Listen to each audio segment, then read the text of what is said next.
Hello, everybody. Could I have a motion to come out of executive session? Motion. Can I have a second, please? Second. Everybody in favor? Favor, yes. Aye. Okay, here we go. Could we rise for the pledge? Do you have a flag, Sam? Thank you. I pledge allegiance to the flag of the United States of America and to the republic for which it stands, one nation, under God, indivisible, with liberty and justice for all.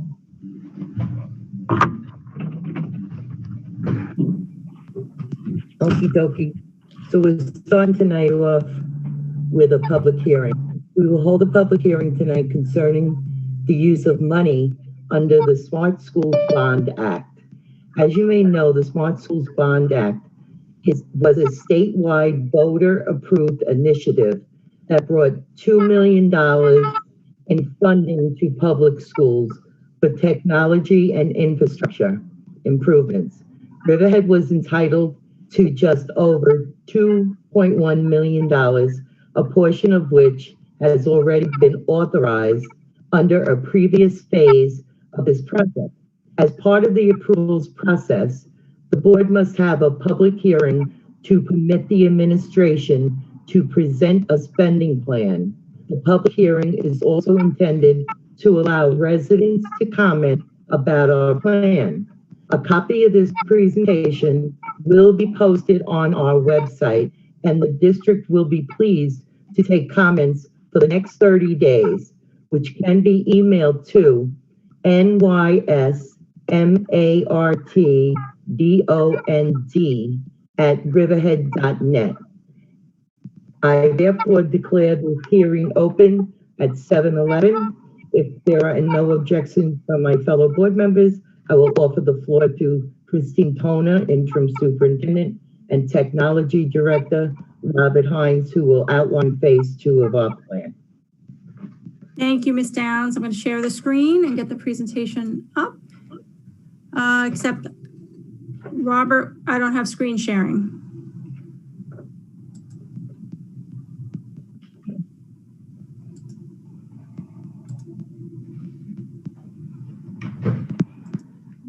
Okay.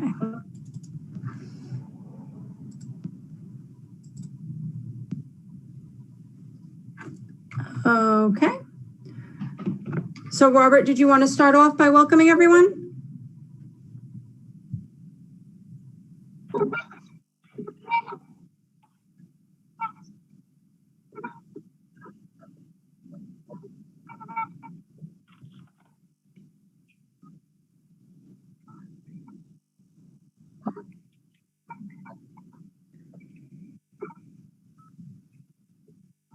All right, so as Ms. Downs said in the opening to the public hearing, the Smart Schools Act it started in 2014 through a general election. New York State voters approved a plan to bring technology into our schools across the state.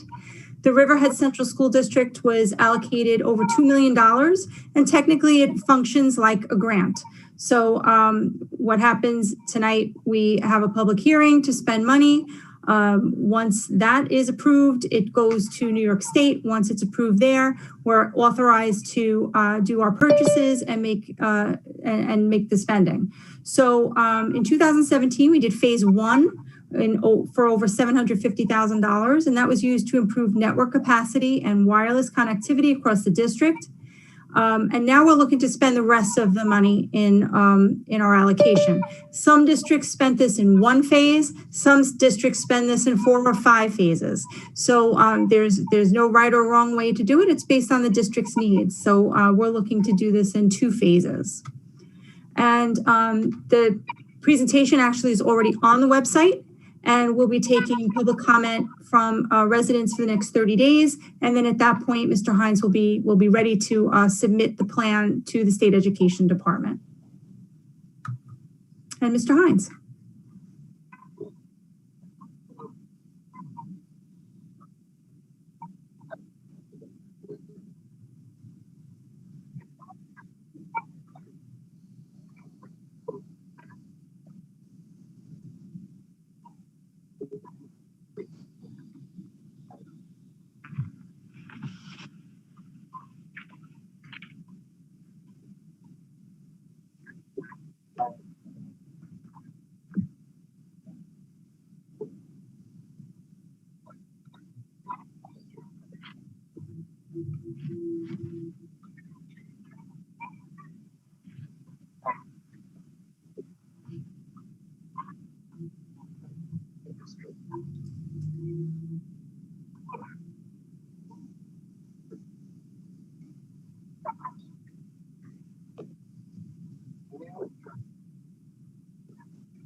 I'm getting notification that people can't hear you, Robert. I don't know why. They can hear me when I speak, but they can't hear you on YouTube.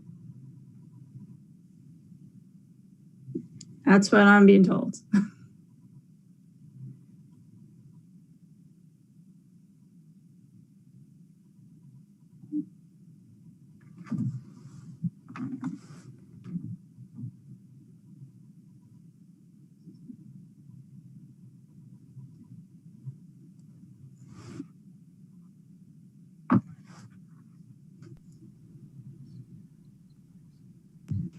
The meeting's taped anyway, so they can rewatch it.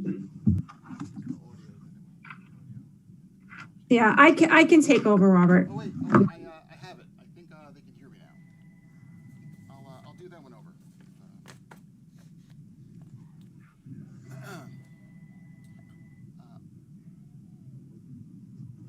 In phase 1, we focused on items that have life cycles longer than 5 to 7 years. In phase 2, we are looking to do the same to get the most out of those investments. Back in 2007, Riverhead Central School District was ahead of many districts in their adoption of smartboard technology in the classroom to allow teachers to engage with students in new ways. By 2010, every classroom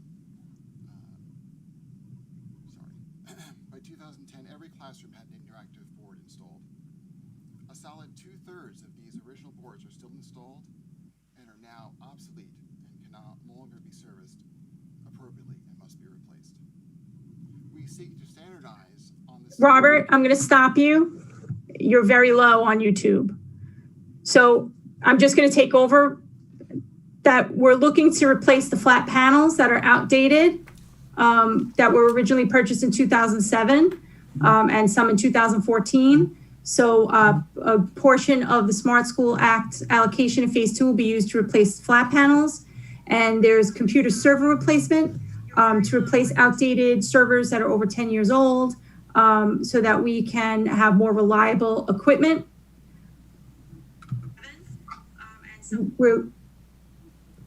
We're looking at replacement of access points, which will provide stronger wireless access to teachers and students, replacing network switches, and replacing UPS battery systems. And we need those in order to keep our networks up and running. And if there's a loss of power, the battery will kick in so that we can support all of the operations of the district related to technology. So here you can see an outline of the costs so that we can allocate the $1.4 million that's left in our total allocation.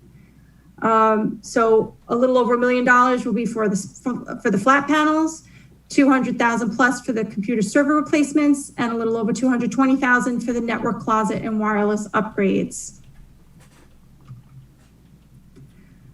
So as was mentioned, the presentation and the investment plan will be posted. The presentation's up on the website. The investment plan will be posted.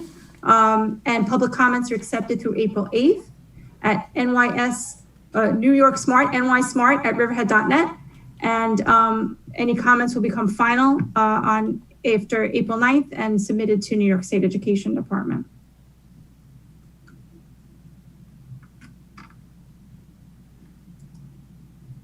Right.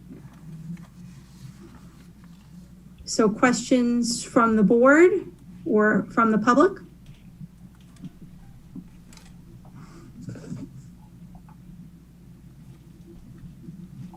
I just want to make sure that the public knows and understands that we actually have to lay it out and then we get it back from the state.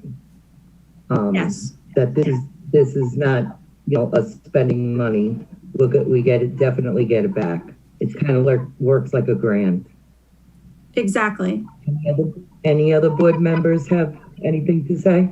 Okay, so you're saying that we have to spend our own money first, and then you kind of put in your, what you've spent to the state, and you get reimbursed. Is that how you're saying this works? Yes, that's correct. Okay. That's how our federal grants work as well.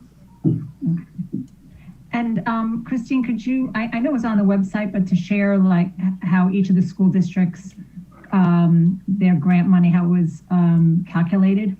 How did they figure that out? Like that we just got the 2.1 million compared to some other districts got more money. Like they go off of your aid. Is that how it works? Could you explain that? Robert, do you have any information on how that was determined? I would imagine it has to do with enrollment as well as needs, but all districts were awarded. Yeah, I believe it has to do with enrollment. It's a calculation that was made in the 2014-15 fiscal year based on enrollment. Do we have anybody on this side from the public that has anything to say? There are 3 people in the waiting room who I'm not certain whether they're here for this hearing or not. I could admit them individually and see if they're here for this hearing, and if not, they can go back in the waiting room. Does that sound all right?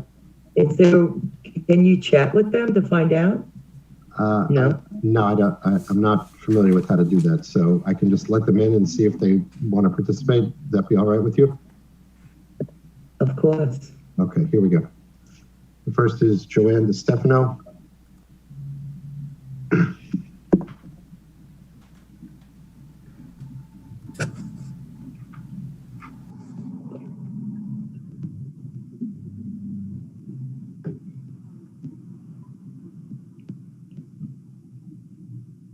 And I'm not certain where she is there. Let me try another person. This is Rich Ellis.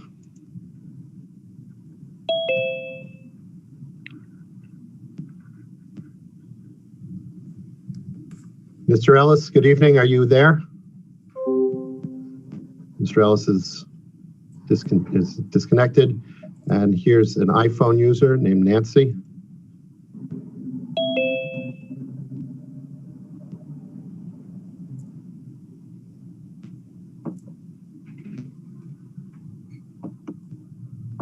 Nothing. It says connecting to audio. Give it a second.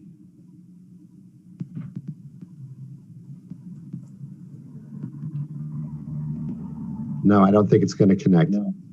Okay, thank you then. Okay. Okay, thank you to everyone who participated this evening. Again, additional comments can be transmitted to the district through email it's one word, but it's New York Smart Bond, NYSMARTBOND @riverhead.net the next 30 days. There's no other people to speak. The board has set their time. So at this time, at 7:24, this public hearing is closed.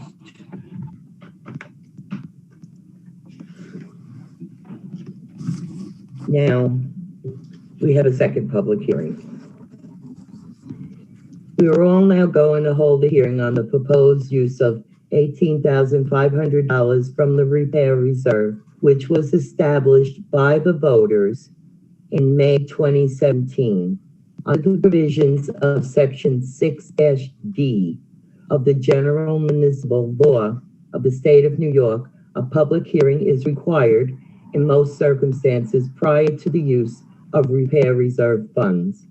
I therefore declare this hearing open at 7:25 p.m.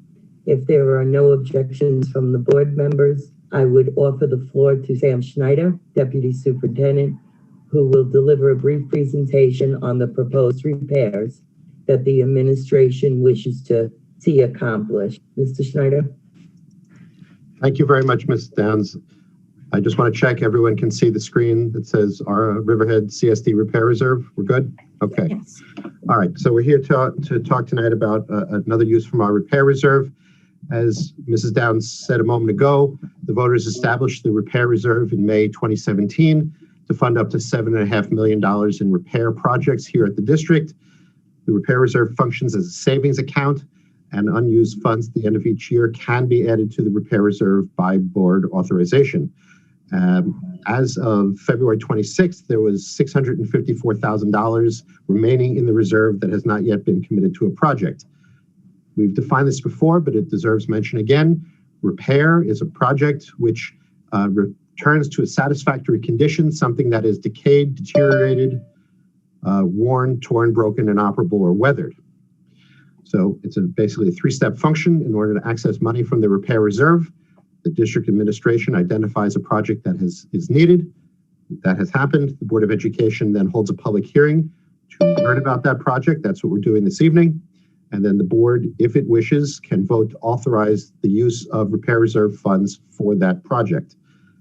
Our project tonight is very simple. We have a number of portable bleachers that are moved around the district based on need. NYSER, our insurance company, has directed the district to discontinue the use of these bleachers for safety reasons. And so we want to replace these bleachers with new aluminum bleachers that would take the place. These bleachers are used primarily for athletic events to allow parents and other attendees to watch. They're also used at graduation, at high school graduation. Outside, we put these in front of our existing bleachers on McKillop Field. Our buildings and grounds staff moves these bleachers around based on where they need to be. But as I said, we no longer are allowed to use them according to NYSER, our insurance company. So we want to spend up to $18,500 to replace these with new bleachers. That's the extent of the presentation this evening. Okay. Any board members? Any comments? We have a comment that was sent in. Sure, go ahead. This is from Kathy Beresny from Riverhead. She's got a cut. She says $18,500 expenditure of the 2017 reserves. How much monies are left in the 2017 reserve? Okay, so as the presentation said, at the moment there's $654,000 and some change in the repair reserve that has not yet been committed to any other project. Okay. Another question that she has is what portable bleachers are being repaired and replaced? Where are these bleachers? Okay, again, as the presentation stated, they move around depending on where need is. We were getting them ready for the beginning of sports season to allow visitors to watch our athletics, but NYSER in their annual inspection has determined that they cannot be used any longer. And the last part of her question, would it be cheaper to replace bleachers by buying new ones versus repairing those needed repairs? Yes, when we say repair, don't forget what we're talking about is the legal definition of repair. As it is to restore to a satisfactory condition, something that has become worn, torn, broken, inoperable, weathered, or decayed. In this case, we're doing that by taking these bleachers, getting rid of these bleachers and replacing them with new ones. We've identified aluminum bleachers that will meet our needs and will stand up to the weather. Good. Any board members have anything to say? Sam, is this just one set or is there more of them? I mean, this is what we're seeing in that picture. That is what you're looking to replace. There are 7 of those, I believe, and we're going to replace them with, I think, a dozen replacements that are only 3 rows long, so we'll net the same number of seats. It's just instead of having, I think the bleacher that you saw in the presentation was 5 or 6 rows, it's more economical for us to actually replace with 3-row bleachers.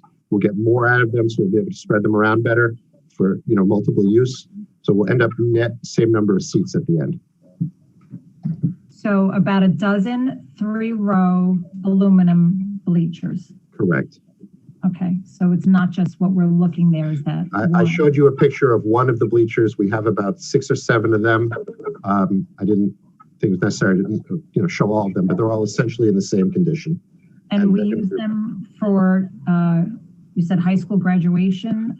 Is this going to be a need, is what I'm asking you, is like an immediate need that will, because, graduation for the year, last year we were all spaced out and they're, in the sports and in the pool. Is this something that it's not an absolute priority right now? There are no bleachers. If we don't buy these now, that's of course the board's choice, but we will not be able to have any bleachers available for parents who want to come and watch some of our spring sports, which I believe are going to be open to the public in a limited amount. So, if parents are ready to forego that, if the board is ready to forego any bleachers for any of the spring sports, that's of course your choice, but we cannot use our current spring sports bleachers. I know but there are some aluminum bleachers. I know at the middle school we sat on aluminum bleachers over there. Or is that? I think that those are not primarily used for what we're talking about here. The primary use for these is for athletic view athletic competitions and for graduation, which everybody is concerned about. But if we don't replace these, that's fine. The money will just continue to sit in the repair reserve fund. It can't be used for any other purpose. Okay, thank you. Okay, before I close out, anybody else? And I should just add, Mrs. Healy, Mr. Jacobellis has just texted me to let me know he has only 3 sets of the 3-tier bleachers. So if the board opts not to do this expenditure, the only thing we have is 3 sets of 3-tiered bleachers, which would be a significant reduction in the seating we have available. Because we typically use 12, is that it? We typically use 7 of the larger bleachers, which nets out to 12 of the ones we're recommending we purchase. Okay. And nobody else? No, I think it's important that we purchase the bleachers. I just want to put that out there. Okay, so there's an item on our agenda tonight to authorize the expenditures if the board wishes. It's being during the public hearing. Thank you to everyone that participated. And if there's no more additional comments, Lori, yeah. If I may, Sure. curiosity, I know we have 600. I know the repair reserve fund works. There's nothing else of a dire need just in seating. If it's not broke, yes, they're outdated. We can't use them. Okay. There's nothing else that may come up in the near future that we may need to do. We may have to hold on to that money. We don't have anything identified at the moment that we're ready to bring to the board's consideration. With the superintendent's involvement, Mr. Jacobellis and I are always looking for projects that need to be brought to the forefront. As you reported to the board and the public, I think 2 board meetings ago, we've had, we've done a facilities tour. We've identified areas of concern for us, but this is to the forefront now because we have been told by NYSER that these cannot be used anymore. And so we're left with this problem at the moment that either we address this now or we can't offer adequate seating for parents who want to attend athletic competitions. And we're going to have an issue at graduation with appropriate seating for families who want to attend high school graduation under the standard arrangement that high school graduation is. Can I tell you that we're never going to have another project? No, we will continue to identify projects as they come up. But at the moment, this is the priority that we want to bring to the board's attention.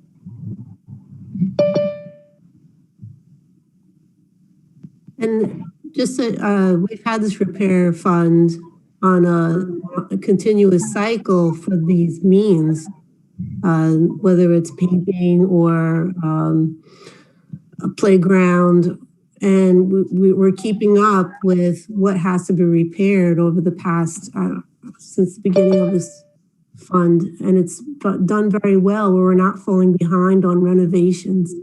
It just happens that this is what is on the front burner. I do believe that the voters voted for this, for these expenditures. We've been fortunate. The voters have approved on 3 different occasions creations of repair reserve funds. The first 2 repair reserve funds were for $5 million each. We've spent those with board support on important projects that were identified at that time. You know, we're in the middle of this 3rd fund. It's, you know, it's there as a savings account for the board to authorize its use when these things come up.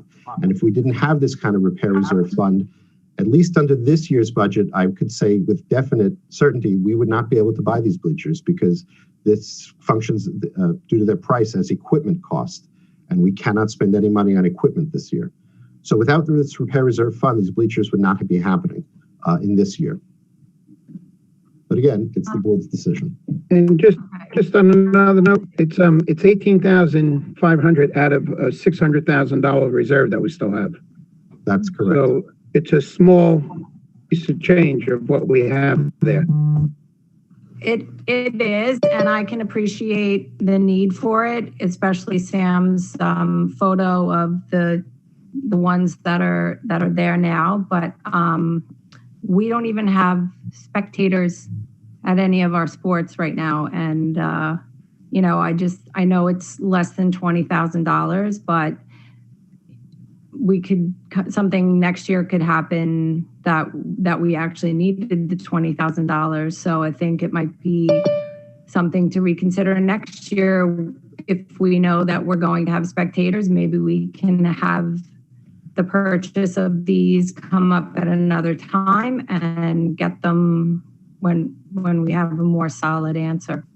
It's also being used at graduation, though, he also said, so. And we don't have to vote on it right now. And go ahead, Mr. Dorr. We don't have any sports right now, but next month we will, and we will need bleachers for. Or what? Weekend. There's no spectators. No, we can have spectators. You can have 2 spectators per athlete up to the district's facilities, so that we have to keep social distancing in place. But as long as we have places for people to sit, we can have spectators.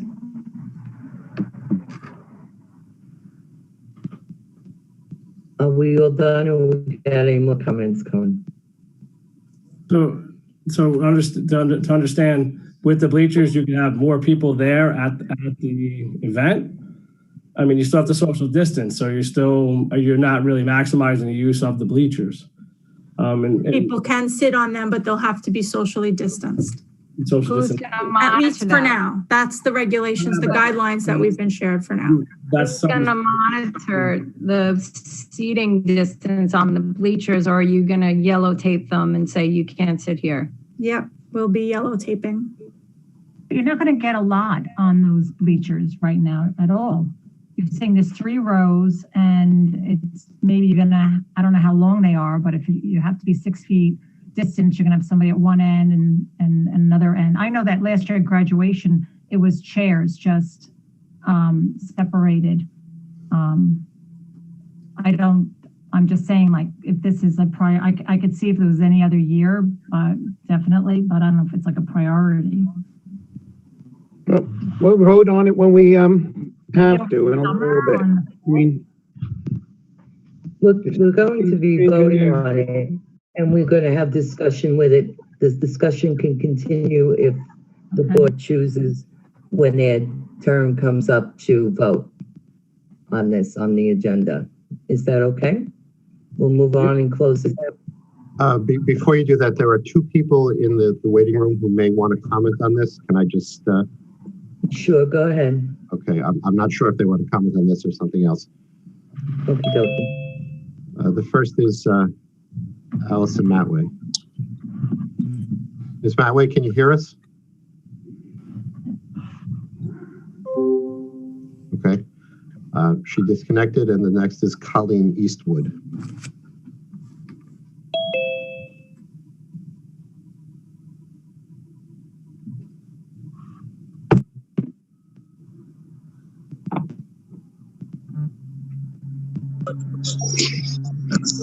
Ms. Eastwood, are you there?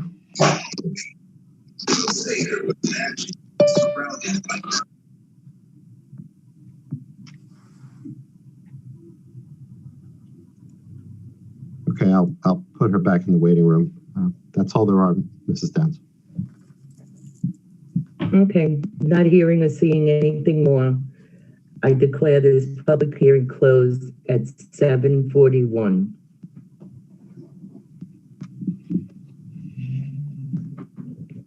Now we're going to move along to the superintendent's report, which actually will be our budget presentation. Regular day, transportation, and facilities. Thank you, Mrs. Downs. Before we start the budget presentation, I just wanted to share a few items. On tonight's consent agenda is an enrollment report.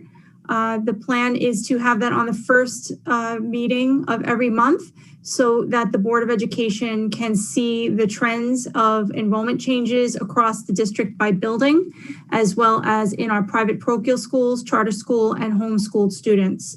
So one thing I just want to mention is some of the numbers that I've reported in previous months have changed because in the past week or so, the high school was able to drop several students, about 75 students over the course of the year based on non-attendance.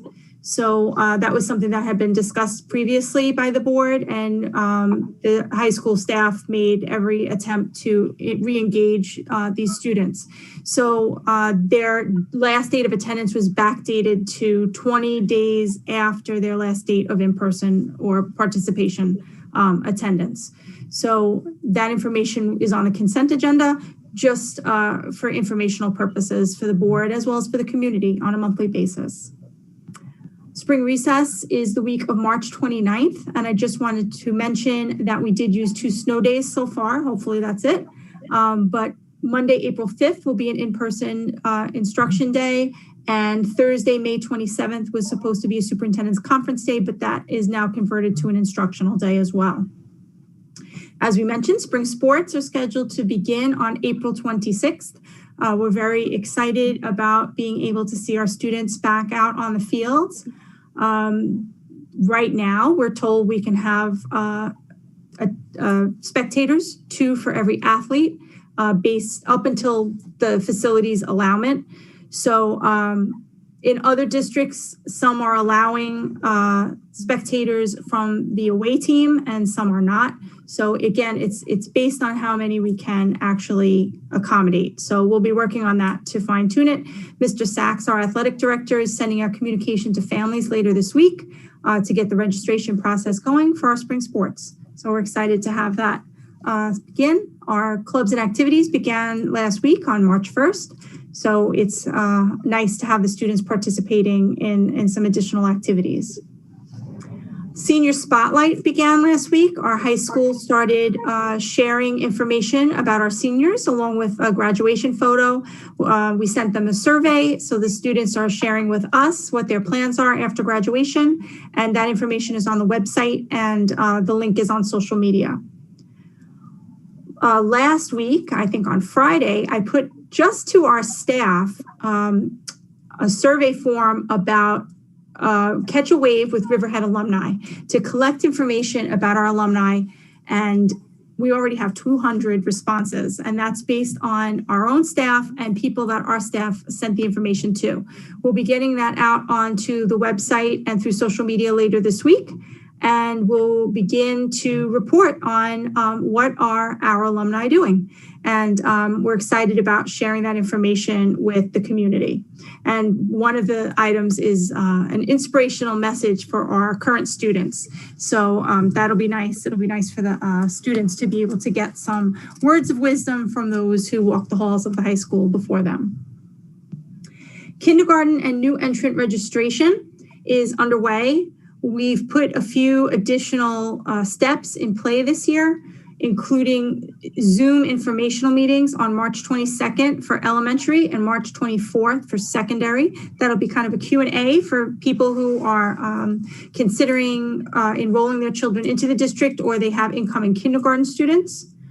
We also added evening registration at each of the K-4 buildings. We haven't had that. So in April, each building will have a 2-hour evening with staff support from PPS and computer access, so families can come in and get some assistance with registration if necessary. And we are also, we have flyers that are going to be dropped off at our pre-K facilities in the probably next week. And we're looking to make ourselves available to any family who's either ready to enroll their child for kindergarten or an elementary grade or return to us, or even students who are entering our upper grades. So we have a lot of things in the works to promote our district and share the information with families. So at this point, we're ready for our second budget presentation. So we'll get that up on the screen and we'll begin.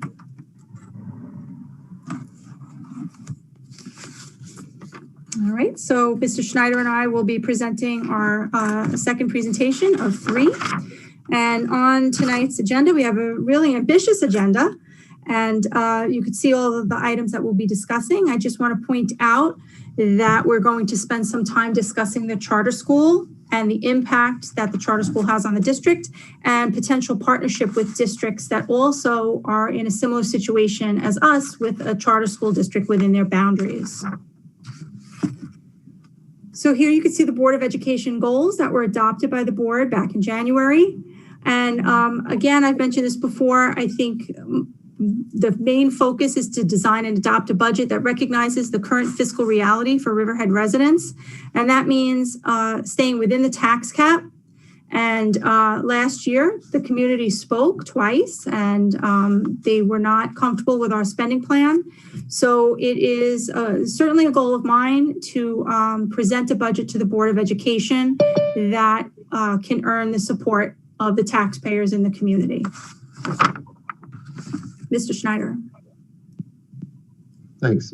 So before we delve into the budget, Ms. Tone and I wanted to take an opportunity to just provide some background on 2 areas that we've heard mentioned in the public lately that we thought we could provide the public with a little bit of information on. The first being, do towns and school districts share boundaries? We've heard a lot of comments and chat in the community about questions about, for example, why would students who live in the Flanders area, which is in the town of Southampton, attend the Riverhead Central School District? Well, there are actually 5 school districts with land in the town of Riverhead, and only one of them actually has land that is only within the town of Riverhead. Riverhead Central School District at Eastport South Manor have land in 3 towns, Brookhaven, Riverhead, and Southampton. Shoreham Wading River has land in Brookhaven and Riverhead. Matatuck has land in Riverhead and Southold. The Riverhead Central School District and the town of Riverhead are separate entities with a shared name. So where did the Riverhead Central School District come from? And why does it have so many hamlets? In the early 1950s, the voters in 11 small school districts came together to form a central school district. The public was distributed a booklet. You can see a couple pages of it flashing by on the screen. And this was an effort to form a centralization of these 11 common school districts to form a common central educational initiative. The boundaries of the school district are independent of town boundaries, and the school district has never existed without each of its component parts. So when we hear comment about that, why, for example, are students in Flanders going to our schools instead of going to, let's say, a school in Southampton, it's the functional equivalent of saying, you know, why is Buffalo part of New York State? Well, Buffalo, the city of Buffalo, has always existed as part of New York State. And to say that we would necessarily cast Buffalo off to another state is the equivalent of saying we would cast Flanders off to another school district. We came together, these 11 common school districts that you see listed on the screen here, came together in 1954 to form the central school district that we know today. So that was one area that we wanted to address, just to provide a little public education on. The next area that we wanted to address is the budget codes. So we're going to be talking a lot about the budget tonight. We talked about the budget of the last meeting, the meeting coming up. Every expenditure line in our budget is classified by a 13-digit code that helps bring order to the expenditure budget. The district arranges these codes with guidance from the New York State Comptroller's chart of accounts, and there are 4 parts to the code. The first 4 digits are the function, the next 3 digits are called the object, then there are 2 digits called the location, and the last 4 digits are called the program. If you learn how to read the codes, you can understand the line-by-line budget very easily. So let's start with the function. These are general areas of the budget. On the right-hand side of the screen, you can see some common function areas, including ones that we're going to be talking about this evening. But the general format is that if it starts with a 1, it's what we call central support. We touched on that at the last presentation. If it starts with a 2, it deals with instruction. We're going to talk about some parts of instruction tonight. If it starts with a 5, it deals with transportation, and we're going to focus on that tonight a little bit later. And if it starts with a 9, it talks about benefits and debt service. The object is the type of expense. And you can see the common objects I've listed there on the right-hand side of the screen, that we've listed on the right-hand side of the screen. One that I want to call out to you, so example, the way you can understand how it works, is if it starts with a 4-9, it is a BOCES code. Whatever that is, it has to deal with a BOCES type of expense. Now we have 2 sets, the location of the program. These are codes that we set locally rather than with direction from the comptroller's office. You can see we've listed our 7 schools, some other areas where we spend money. We also are responsible for some expenses that are at the private and parochial schools, both within our district and where resident students attend. So you can see we have those listed as well as part of the location codes. And finally, the program codes. This focuses on mostly the academic areas of the budget spending. So we can put that all together. Let's take a little quiz.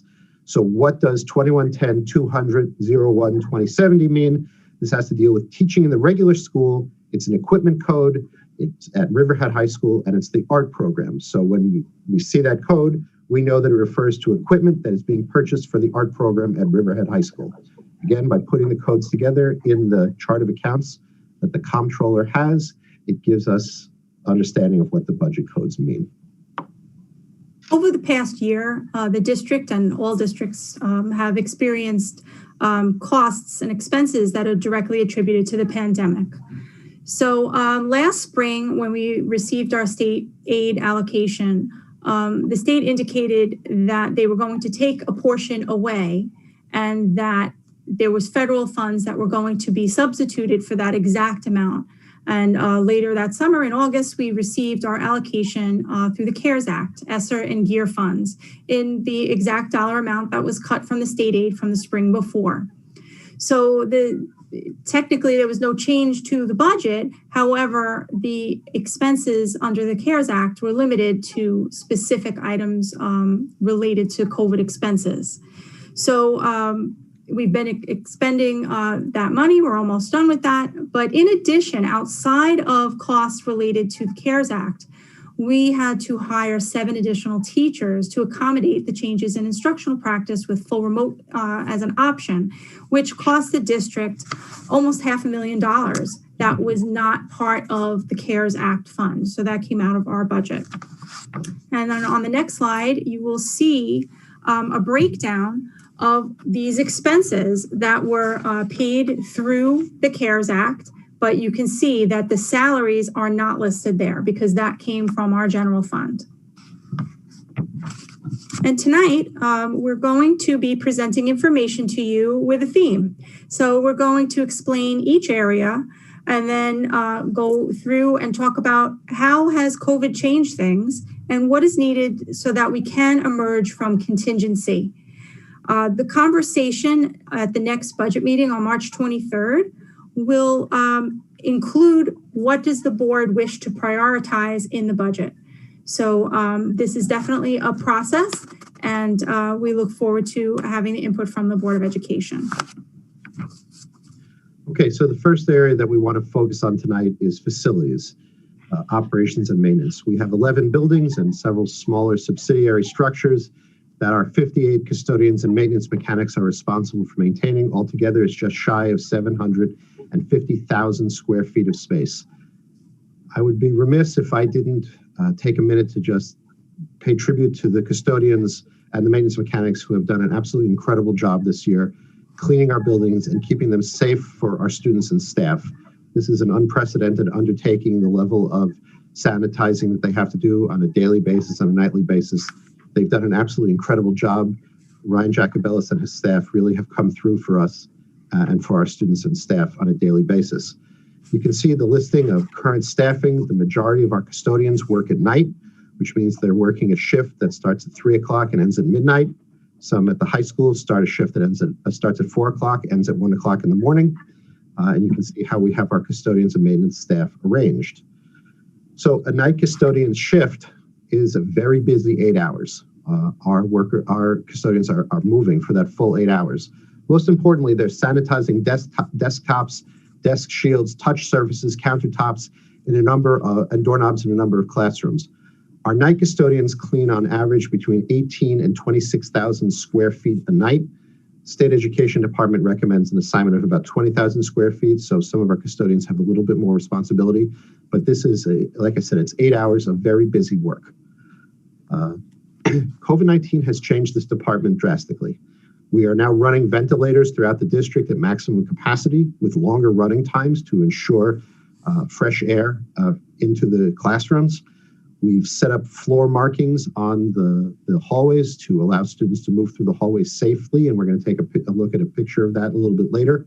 We have hand sanitizing stations that are throughout the district for students and staff to use. We have barriers that have been set up in all the K-6 classrooms to provide for better student separation. And even now, and another thing, we're even now sanitizing playground equipment on a daily basis. COVID-19 has not only changed our practices, but they've changed the budgetary costs of these things. You can see we have a chart here that shows pre-pandemic and current expenses for a number of items that are used by our custodial and maintenance staff. And the cost increase is great. You can see, for example, a case of hand sanitizer used to be obtained for $30 a case. Now we're paying triple that, $90 a case. Wipes used to be $30 a case. Now we're looking at $50 a case. It's not just the cost of these individual items that is stressing our budget, but it's the fact that we're buying a lot more of these things.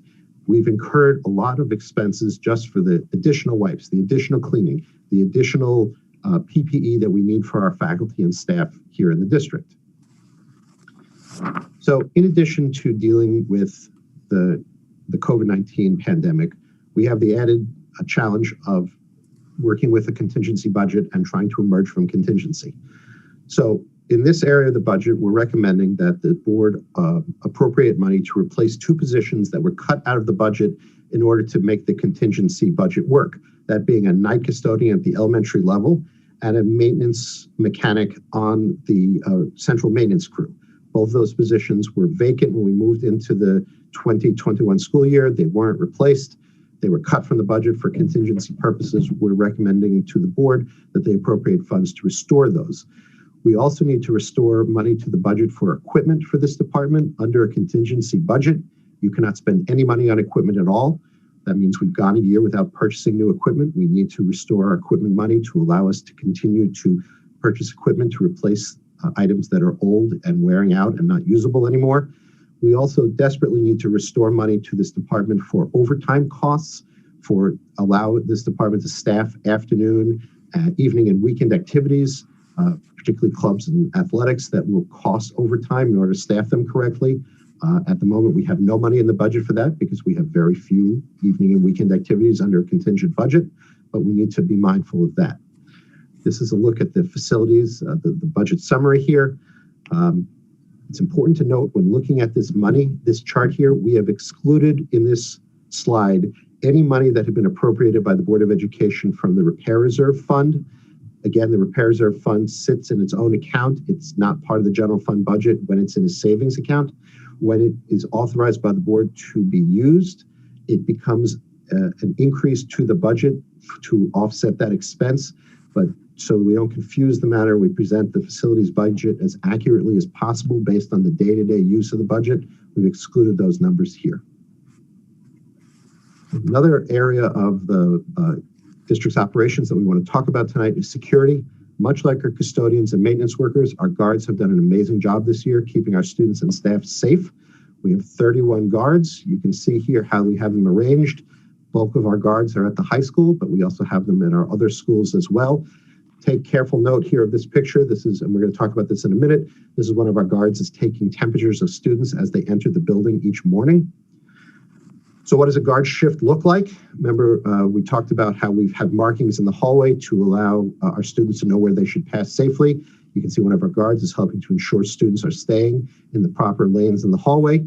They stand on post to ensure building safety. They're monitoring student passing time. They perform perimeter checks and building checks to make sure our buildings stay safe. Again, COVID-19 has changed this department drastically. Our guards and Terry Colhane, our security director, are involved with daily staff screenings for health purposes. We're doing contact tracing and communication with the Suffolk County Department of Health. And we're conducting temperature checks for all visitors and staff and students who come into our buildings, amongst other activities that the security department has engaged in. To emerge from contingency, we definitely in this department need to restore equipment allocations to the budget.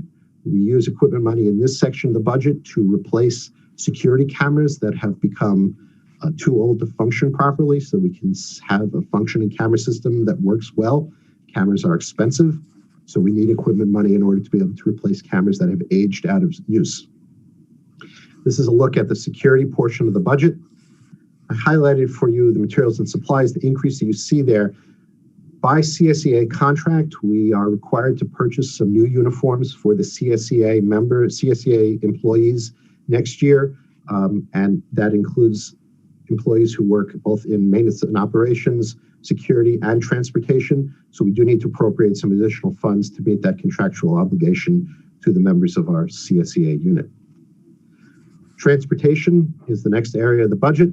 We had a wonderful presentation 2 board meetings ago by Leslie Moore and Colette Furcht, our transportation co-directors. So a lot of this material, a lot of the material we covered then.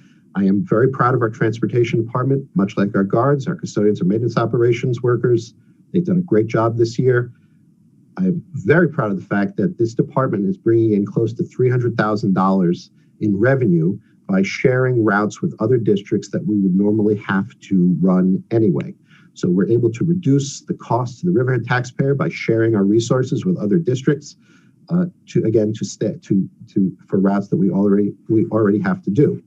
We have 145 people who work in this department. We transport close to 5,000 students a day. So what does a shift look like for a driver and a monitor? Well, they're inspecting their vehicles every day, multiple times a day, particularly in the morning before they go out and in the afternoon before they go out for their take-home runs. Students are picked up according to the route sheet and the schedule and brought to school. We stress with drivers and monitors all the time, and drivers and monitors recognize this, that the tone that they set on the bus go a very long way to determining the type of day that our students have in class. So we emphasize that a safe and positive atmosphere has to be maintained. We have found through experience that when we set a positive atmosphere on the bus, a positive and safe atmosphere on the bus, students are having a more productive day in school, which of course is exactly what we're all here for. Students with special needs receive individual attention according to their IEP. COVID-19 has changed this department as well. We rerouted our buses to ensure there were fewer students on each bus route to allow for social distancing. We sanitize our buses twice a day for safety. You can see a photo of that there. One of our bus monitors is spraying down the bus. We also wipe down high-touch areas after each run. So that's the top of the seats, the handrails, as much as possible after each run to ensure as much cleanliness on the bus. Our drivers provide masks to students who may come to the bus stop without their mask for the day, and drivers leave the windows and roof hatches open to maintain good ventilation. I realize it gets cold on the buses, but we feel that the proper flow of air in these times is worth that. To emerge from contingency, we have 2 areas that we wanted to just highlight to the board. The first is some equipment money. We would very much like to be able to purchase a diagnostic computer to enable our department to diagnose problems with our buses. Advanced modern vehicles have a lot of computer technology on board. We don't have the diagnostic computer in our auto shop to allow us to diagnose the problem. We often have to take our buses to the manufacturer, which is up island, allow their computer to diagnose the problem. We then bring the vehicle back here and we are able to maintain it ourselves, to fix it ourselves. We really would like to be able to purchase that diagnostic computer so that we can take care of that step in-house. We also would like to replace an entry-level auto mechanic that had been eliminated in the contingency budget process. The department could very much use that as well. You can see here the transportation costs. One of the areas I wanted to highlight is the green area, the BOCES expense, as Mr. Moore and Ms. Furcht highlighted in our transportation presentation a couple of board meetings ago. This number will drop as we continue to recruit, train, and hire additional drivers. We're able to bring routes back from BOCES. But this district, much like every other transportation company in New York State, has trouble finding the number of drivers that we need. We are constantly looking for new drivers, and the more drivers that we can hire and retain here, the more routes we can take back from BOCES and lower that BOCES expense, because we can provide those routes for less than what BOCES can if we have the drivers. I want to just pause for a second to say a bit of public education here. As many people know, Suffolk County has started an initiative to put stop arm cameras on buses. Riverhead has been an eager participant in this program. It doesn't cost the taxpayers of this district any money at all.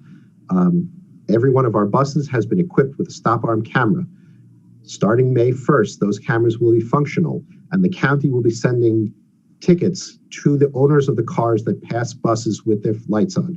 So please, for student safety, to save yourself a very hefty monetary fine, please do not pass a bus with its flashing lights on. The district doesn't receive any money from this program, but we think, I believe the board fully endorsed this as being something that was well worthwhile for the safety of our students. So now we're moving into the curriculum, instructional administration, and state mandated testing portion of the budget. So our administrators oversee over 5,340 students and more than 480 instructional staff members. So we have 27 administrators in the district currently, which is a ratio of one administrator for about every 207 students. So some people have said that we have too many administrators. Our administrative load is top heavy. I'm going to go through some comparisons with other districts where I don't think we are too top heavy. And I just want to send out kudos to our administrators in Administrators Association for all that they've done this year. This was a year unlike any other. They had to create plans for opening a building multiple times, change them, and their attention to detail and getting the operations, the buildings up and running in a safe manner for the students has been phenomenal. And we also have some directors who are working outside of their areas to take on additional areas of responsibility because we don't have directors for those areas at this time. So you'll see when we compare Riverhead's administrators to the number of administrators to districts larger than Riverhead on the left, you'll see that there are only a couple of districts that have a smaller ratio than us. However, the districts that are larger than us, they have many more administrators. Their ratio may be higher, but they have more administrators. And on the right side, you can see we're at the top of the list among districts smaller than us, and that's not where we want to be. It shows that all of the districts below us on the right have a smaller ratio of students to administrators. But let's compare to districts that are similarly sized to us. And again, we're at the top of the list with the largest ratio of students to administrators. Why is this so important? We know that our administrators play a crucial role in student outcomes and getting programs running throughout the district. So what does an administrator's day look like? On the left side, we see our building administrators. On the right side, our subject area administrators, our directors. One of the major pieces of their day, which takes up a lot of time during their day is observations. But their major role, administrators, is to help guide our teachers so that the teachers are engaging in best practices. We want to see great student outcomes. One of our administrators, there's a quote on the screen, said, "Our roles have increased greatly in these challenging times. In addition to all things educational, we make every effort to point folks in the right direction regarding community resources, including food assistance, mental health services, rental assistance, etc." The role of an administrator is not one-dimensional. There's many facets to what they do, and we thank them for that. So here you can see a breakdown of teacher observations amongst all the administrators in the district. That right-hand column shows you the average per administrator. So this is a major investment of time. It's definitely worth the time because it allows administrators to identify if a teacher is in need of additional support, as well as the administrator can identify teachers who could provide support or share ideas with their colleagues. So an observation is typically one full period. Some observations, if it's an announced observation, it also includes a separate pre-observation conference, which happens at another time outside of the visit to the classroom. And then all observations include a post-observation conference, which is time to discuss the lesson with the teacher. And then every one of the observations then has a written evaluation attached. So teacher observations take up quite a bit of an administrator's day. So what is needed to emerge from contingency? Here we have two administrative positions that were recently eliminated. One at the high school, an assistant principal, and hopefully our students will all be returning in person in the 21-22 school year, where the high school administration could definitely use an additional assistant principal there. And we will talk about special education at the next board meeting, but it was important to just mention here the need for a second full-time assistant director in our special education department. Okay, so looking at the budget for this section, for the instructional administration section of the budget, you can see we're looking for a modest increase here. The BOCES costs, this reflects a budget area that really had been under budgeted this year for district need. The programs in this area include the standardized test scoring and the software that is required to track professional development. I should say at this point that that software, along with a number of other BOCES programs, comes to us from a company called Frontline. Frontline has raised its rates well in excess of the standard budgetary increases that we have come used to in that 2% range. So we really do need to keep pace with the costs. And like I said, we had been under budgeted in this area this year. So general classroom teaching, instruction, and support. Our teachers, they too have reinvented themselves this year. And I'd like to send out kudos to all of our teachers and instructional staff for the work that they've done this year. They've reinvented how they teach students in the classroom as well as remotely. And they've incorporated technology into their daily teaching. So that's definitely a bright spot as we move past pandemic. That technology will continue to be embedded into lessons and provide our students with as much support with that as possible. So here, this is the enrollment report that was included in tonight's consent agenda. So you can see the 19-20 school year, the number of students at the beginning and the end of the year at each of our buildings, as well as at the charter school, private and parochial schools, as well as those homeschooled. So you can see the bottom three rows when you go into the 2021 school year have increased. But when we look at our 7 buildings, the district enrollment has decreased. So looking at current general education elementary enrollment, this includes our remote students. We put them back in for purposes of comparison so that we know what we need for next year. So you can see the enrollment there. The next slide shows the number of sections currently in the elementary general ed. And then the next slide shows our average elementary enrollment per section. So on K4, that ranges between 16 and 25 students, and at Pulaski, 25 to 27 students. So now when we move ahead and start to project enrollment for the 21-22 school year, the way we do that is we look at our current K5 enrollment and roll that up to grades 1 through 6. And we look at trends in kindergarten and try to make a good estimate of how many kindergarten students we can expect to have enrolled.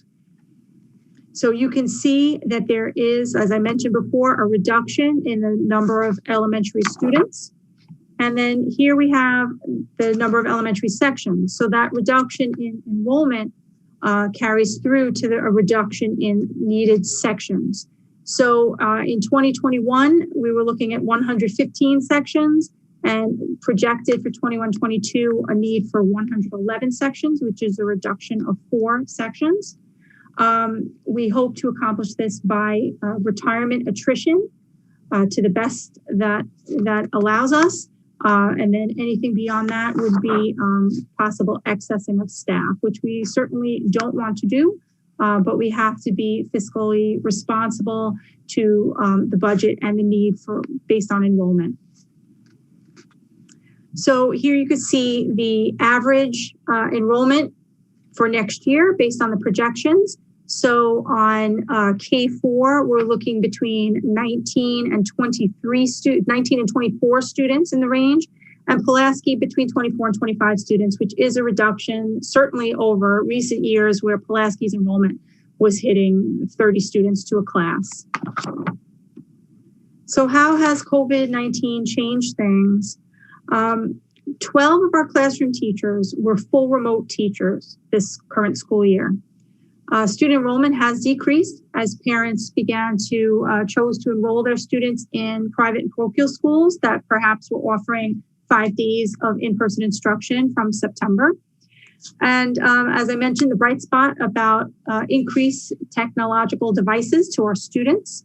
Instruction has become more reliant on non-printed materials, and our increased cost for substitute teachers and class coverages has definitely been difficult to manage. So substitutes are in short supply, not only in Riverhead, but in every district across the state. We've been hearing that we're facing a teacher shortage, and we're certainly facing a substitute teacher shortage, and we hear that from our colleagues in other districts as well. So substitute teachers in our district currently earn up to $155 per day, which breaks down to $25 to $30 per class period. When we don't have subs available on the secondary level, we have a provision in the RCFA contract where we are able to have teachers on their free periods do some coverages, and they get paid at their hourly rate. So their per period rates are between $43 and $112 per period. So you could see the big difference. If we had substitute teachers available, it would definitely be more manageable fiscally. So a recent absence of a secondary teacher cost about $620 for one day because we didn't have a substitute to cover that teacher. And that was based on individual coverages by other teachers. So what is needed to emerge from contingency? So we just need to have the resources to ensure flexibility. We know this year required us to be quite flexible. There were a lot of changes that happened throughout the year. And we also need to be mindful of what our enrollment is and provide the staffing at the level that the enrollment calls for. So the charter school, I mentioned this at the beginning of the presentation. Charter school is the largest single expenditure in our budget. So under law, parents have the right to enroll their child into a charter school, and the district of residence of the student has to pay a tuition fee to the charter school, and those tuitions vary by district. So here you can see our projected enrollment for 21-22 at the charter school is about 490 students. That has grown over the past 10 years. It's quadrupled. And we're looking for next year to pay about $18,000 for each Riverhead resident student that will attend the charter school. So here you can see not only the increase of students attending the charter school, the increase in the tuition rate and the total cost over 10 years. So we went from almost $2 million in 2012-13 to we're projecting almost $9 million in the 21-22 school year. And that is a staggering number. So by comparison, the districts around us, they may send students to the charter school, but only a handful because the charter school is not located in their district. So we've learned that districts of location typically have the greater enrollment in the charter school. So that could be because parents might think that the charter school is in the district. It might be one of the district schools. So they look at it as another option within their district. So we have lobbied our state legislators and will continue to do so to look to change the charter school aid formula for districts that house a charter school within their boundaries. So we have reached out to other charter schools across the state outside of the Big Five, because those the Big Five city districts and their tuition formulas are a little bit different. But this supported what we thought for our own district, that as the district of origin, we have quite a few students attending the charter school. So you can see in the second column here, these are school districts of origin in other parts of the state and how many students they send to school districts within their charter schools within their boundaries and what their total tuition costs are. So while our tuition costs are stifling for our budget, you can see districts are across the state, it's stifling for them as well. So this problem is not unique to Riverhead. So with the board's endorsement, we would like to start a coalition with these districts across the state that are in a similar circumstance as us with a charter school within their boundaries, because with support from each other, perhaps we can make some changes or do some better lobbying with our politicians. So you could see some comments from other districts. Basically, there's a significant impact on our overall budget. All of these districts feel that way. So on a positive note, we do have so much to be proud of here in Riverhead. And we did put together a promotional video, which will be up on our website. It'll be pushed out through social media. And families that are looking to enroll their children in our district, they'll have access to this video as well. Enjoy.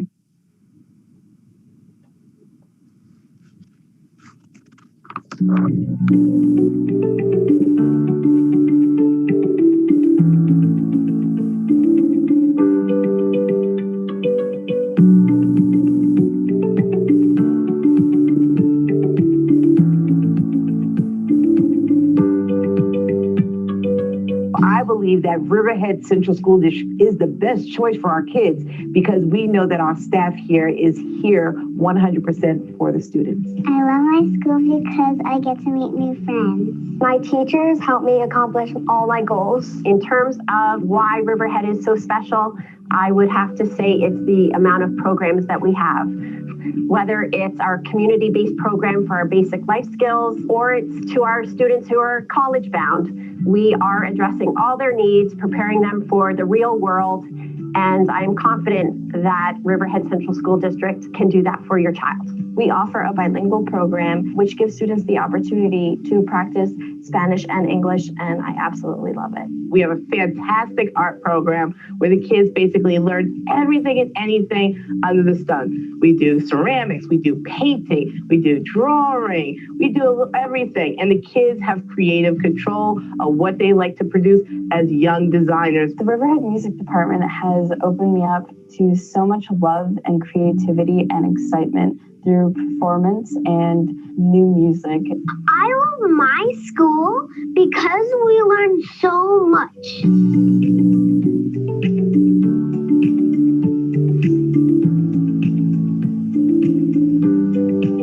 We hope that you get as much out of this district as all of our kids have. There's just so much here academically and socially for you. Your children will benefit from this district and what we have to offer. Riverhead is a great place to live and to work.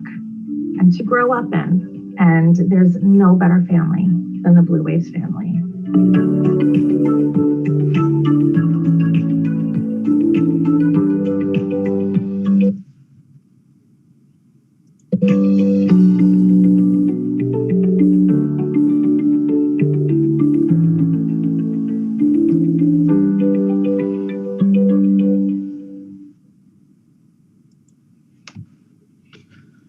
Well, hard to follow that, but here's a look at the budget for this section of our operation. You can see we're looking for a 2.26% budget increase.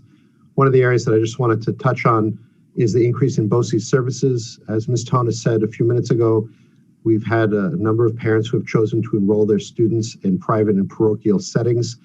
We are required by law to provide certain textbooks and other types of books for students who are in those settings. We do that through BOCES, so we've had to increase our budget to accomplish that. As larger number of students go to those programs, we need to increase our expenditures to BOCES. Obviously, we're hopeful that a number of those students will come back to us next year, hopefully with the pandemic under control, but we can't guarantee it. And so we're recommending an appropriation in order to respond appropriately to the levels that we see now. We wanted to briefly touch on the potential for a second ballot question. I want to state on at the beginning, obviously this is the board's choice about whether or not this actually goes to the voters, but should the board wish to have this second ballot question, they would have to adopt appropriate resolutions at the March 23rd board meeting. So we wanted to just review it now briefly. This is for a cafeteria capital reserve expenditure. In May of 2018, the voters authorized the creation of a cafeteria capital reserve to fund future improvements in the cafeteria program.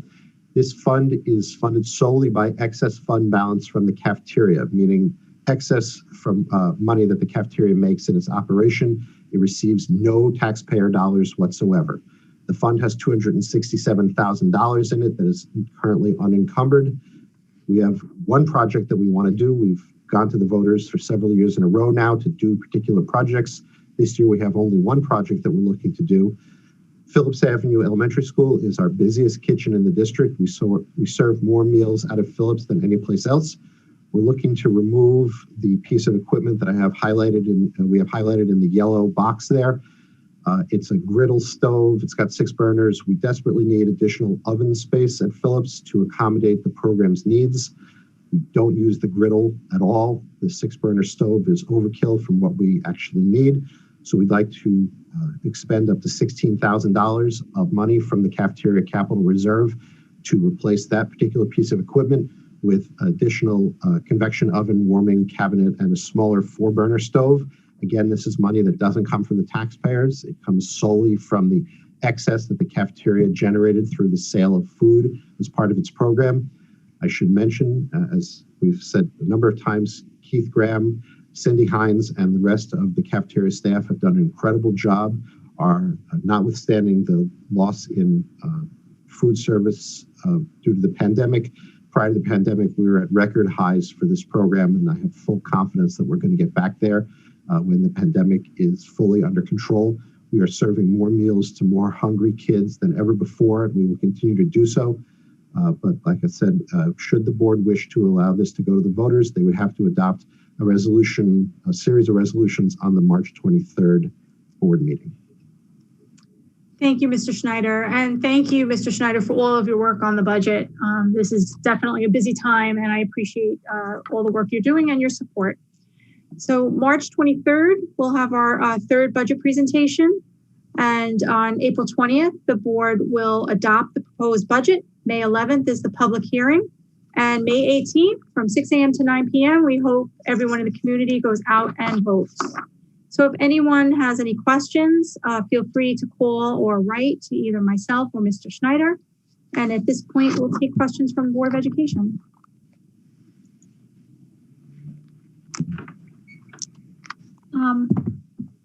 Can I start? How many for the facilities, for personnel, how many did you want to hire for custodians? We're looking to, again, it's just 2 positions that were cut This year, because of the contingency budget that weren't filled, they were vacant. The previous occupants of these two positions left their jobs. We did not replace them in this year's budget because we needed to make cuts in order to get in under a contingency budget. So we're looking to replace one night custodian who would work at the elementary level and one maintenance mechanic who would be on the central maintenance crew. Okay, so when I look at the increase, because you are saying for the proposed budget, 4.1 million, and then the revised budget was 3.8. So that's around $343,981. That's a lot. I mean, are you is that taking into consideration something else there? Yes, as I said in the presentation, we also need to restore money to the budget for the overtime that this department is going to need in order to accommodate evening activities, weekend activities, the kinds of things that we don't do this year, both because of the pandemic, but more importantly, because we're on a contingent budget. So we have no clubs, we have no activities, we have no sports. If we bring those things back, particularly in the fall and the spring, those are heavy outside uses. We're going to need the staff available to staff these things appropriately, to set up our fields, to clean up afterwards. For the inside use, that's a heavy custodial operation. And we need to be able to have staff available, even for functions as simple as having, let's say, a college night in the high school. That puts our night staff behind where they normally work. So we would hold over our night staff, let's say from 1 o'clock in the morning where they normally end till 2:30, 3 o'clock in the morning, because they have to get the school ready for the next morning. So that is overtime that accrues. So that increase that you see there in the presentation is because we have to restore all the overtime that was cut from the budget that we didn't need this year. So to restore it to somewhere along the lines of the 2019-2020 actual expenditures. So of the, well, 2019-2020 actual is not a good measure because we were closed after March 13th. Really, the best measure to look at is the 18-19 budget. But we kind of know approximately where we need to be in terms of overtime spending. From it's a little closer than exactly right. The problem in doing the budget this year in comparing to last year is just not a good example for anything, because schools were closed. So we had a savings of costs on, let's say, on substitutes, on overtime, but then we had other increases that, you know, in other areas that we can't necessarily count on. The data from the 1920 school year is not very helpful in forming the budget because it's just not normal. And Sam, we were talking about the getting more the BOCES runs that we could do them. Mm-hmm.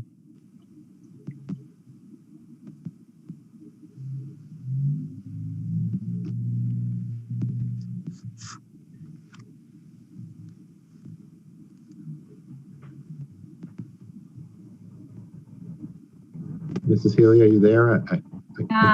Yeah, my internet went down. Okay. I'm sorry. So yeah, I don't know what you heard there. I didn't hear anything other than BOCES run. So. Okay, right. Did you hear anything? You said you might be able to talk to NYSER about letting about the insurance coverage for that we could use our own buses on private roads, because that ends up being a cost for us, right? Because we have to then contract with BOCES. It's okay. Yeah. Okay. So let me just say that question in case people didn't hear it. Mrs. Healy and I have talked in the past. We have a number of private communities here in the district that we can't service because our insurance company doesn't insure us when we put our buses on roads that are not part of the public domain. I am trying to work with NYSER to expand their coverage, but the BOCES costs, that's a small portion of the types of coverage that we need. We're also talking about the major BOCES costs involved are when we have to send a student to one school that would be far away from here. That's where the costs really run up fast with the BOCES coverage, with the BOCES shared contract. So the greater number of those routes that we can bring back, we're going to see the savings accrue very quickly. Yes, there is a certain expense that we incur from routes that we can't do internal in our district because they're in private communities and we can't bring our buses in there for insurance purposes, but it's really a small portion of that overall expense that we're talking about. Okay, and one, I have a concern about the administrative, adding that on. I see that you're using the enrollment, but if we use our current, since our enrollment is going down and our current enrollment is around 5342, and you divide that by 27, we're about 197.85 ratio. So that really brings us below Bayshore. Well, I used the 2018-19 school report card data because that's planning ahead with your, you had said about using current student enrollment when we seek to staff our buildings. You have that even in your slide 52. And so, using, not knowing what we're going to be going into next year and having that expenditure, I'm just a little cautious about that. Also, those other districts get more aid than we do. We don't get that kind of aid. Like Bayshore gets $40 million more in financial aid. So it would be wonderful if we got more state aid. We could then support more administrators, but we don't. And so it's, this is our reality. I agree with her. I got a question mark on hiring another administrator at this point in time. I think we should wait and see. Our enrollment's going down. In the little schools, they're going to be coming up, so it's not going to get any bigger. The littles are coming up, and if they're lower, if we need it, well, then we'll go for it. But at this time, I think it's something that we should be looking into. And in fact, to tell you the truth, this is when I got this presentation, that's the first time I heard anything from the administration this whole entire year about possibly hiring an assistant principal at the high school. Well, that was, we lost an assistant principal last year. And then it wasn't in the budget. And then because of the pandemic, we aren't fully open. So other administrators filled in that gap. But if we're looking to open our schools fully, especially on the secondary level, we need more leadership within the high school. I don't think it's necessarily need more leadership. One of the questions I do have, Tona, is do our tenured teachers have the option of opting out of their post-observations if they're satisfied with their observation? I know some districts do allow that. No, that's as far as I understand, the APPR plan requires a post-observation conference, but our plan definitely has it in there. That frees up a lot of time. I don't know, Mr. Venator, do you know if that's an option that's allowed under APPR? I wasn't aware of that. I'm not sure off the top of my head, Christine, whether or not that's part of the state guidelines and APPR, whether or not you can eliminate that or not. I can take a look, but in the first instance, if it's in your plan, you'd have to negotiate it even if it were allowable. That's something to look into. As far as an AP in high school, you talk about mental health. I'd rather see more school psychologists, not shared. I'd rather see more healthcare workers, especially coming out of this pandemic. You're talking about assistant director, PPS. You could have a teacher. You could take now the monies that we save from not hiring custodial, not hiring a mechanic, not hiring an AP, not hiring a director of PPS. You could have a teacher on special assignment, train them to chair CSEs. It does not have to be the assistant director. You also could hire another school psychologist, which is desperately needing in this district. Yeah, we're already short psychologists. And we're going to have a lot of custodial workers and a maintenance mechanic and things that are needed for the district in order for them to run. Yep. To say that we didn't talk about an administrator, or an assistant principal when we moved all the directors, or when all the directors were moved from different job titles, we were assured that it was only going to be to the end of the year until things could be re-looked at for the upcoming year. We tabled. It wasn't assured. There's not an insurance that we're going to put them back in. I mean, I have a problem with the word eliminate. Psychologist. Eliminated a position. We froze hiring. We temporarily suspended that. So we didn't eliminate. Nobody lost their job. I mean, the job is to educate the children. If we don't have certain systems in place, what are we doing? I mean, another AP, you're talking about assistant director of PPS to do CSE observations, which I know for a fact some districts, building principals share the CSEs. So it's time to think outside the box, to be more creative. Falls on Kona, our staff, to be more creative. You know, everything that's been suggested tonight is obviously open for discussion with the board. We have to be mindful of contract as well. And so, you know, any suggestions that you have, we'll certainly go back and discuss them further and seek legal counsel. You know, certain jobs have always been a function of an administrator, and to reassign it to someone that's not in the administrative union could become a topic of discussion. Understandable, but in the past there were no directors; there were teachers on assignment, and then that changed under. I'm not sure if it was Streaker, or whoever was a Streaker. That changed under Streaker. That were directors and more administrators. It's not all we needed was 3 directors at that time. Not always the answer. I just want to know that and I'm hoping there's a lot of, like you said, you mentioned a lot of flexibility in this budget, that we have that for these children to come in full-time next year. We have the space. We've spent around 1.5 million because we were in contingent when it came to all our, COVID funding, where other districts were able, as we could see, if you had a lot more money, those children were able to get in full time. They made the space. They would be able to afford a lot more.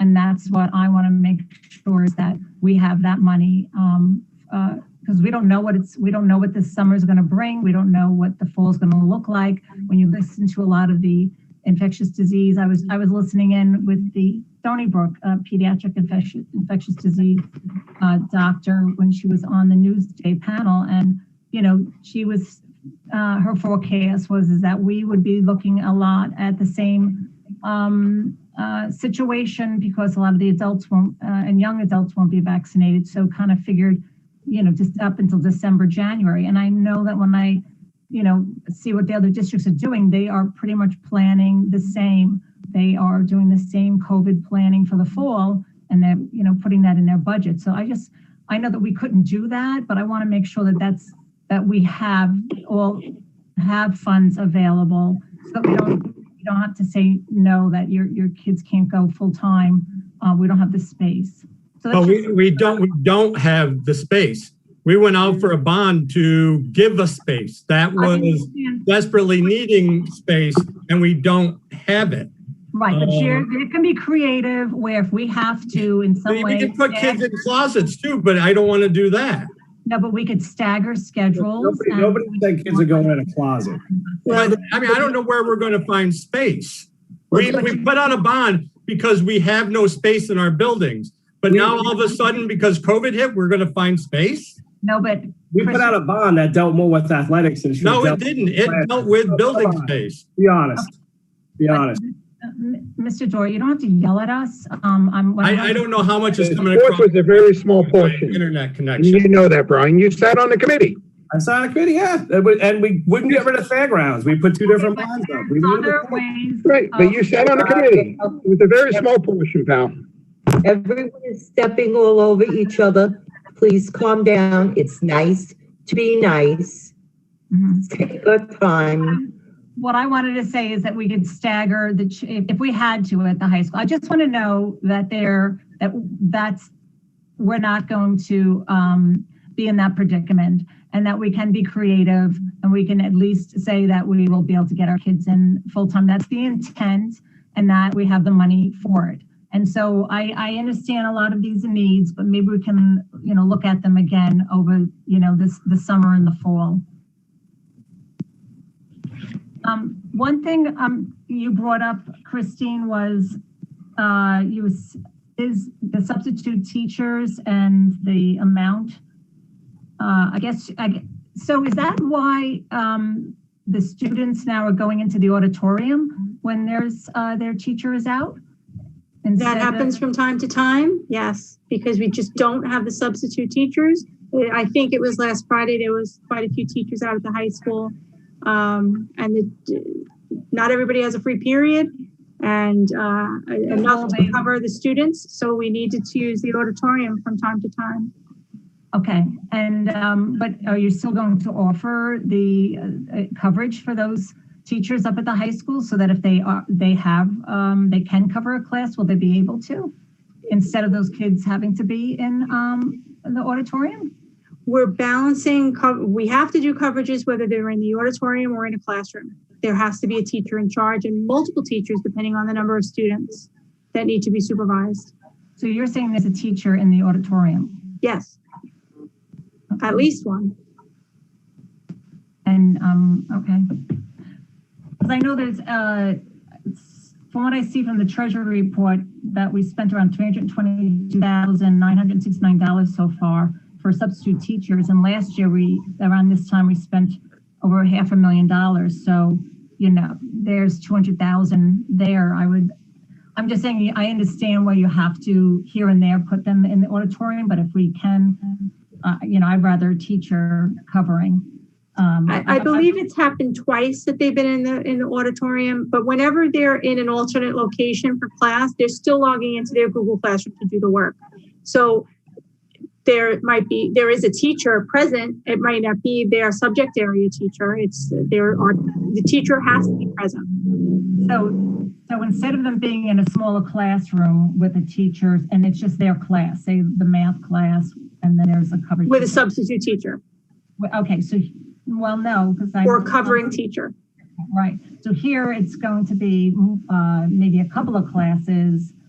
There's going to be more students in the auditorium with one teacher.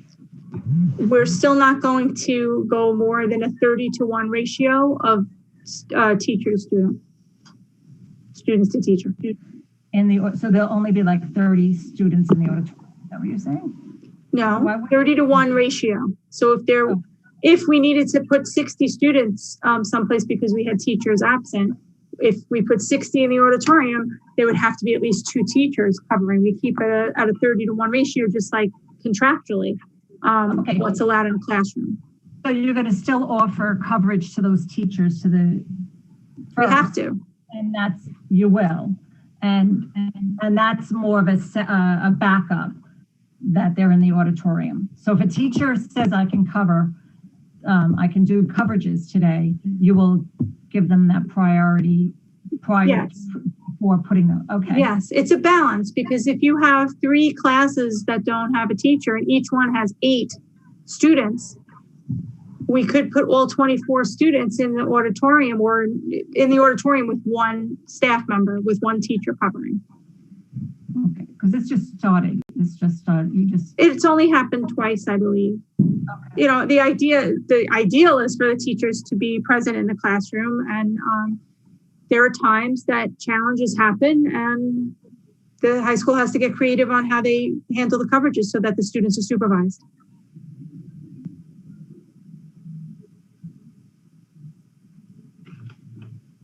Okay, anybody else? I'd just like to say this is my 8th time going through this budget presentation, and this was the most thorough and most well put together presentation. So I'd like to thank Christine and Sam for the presentation. Thank you. Yes, thank you. This is my 9th, and I agree. Thank you. But to add to the space issues, this being my 9th year and my children going through, they no longer attend Riverhead School District. And I know when they started, the district was very creative with the spaces.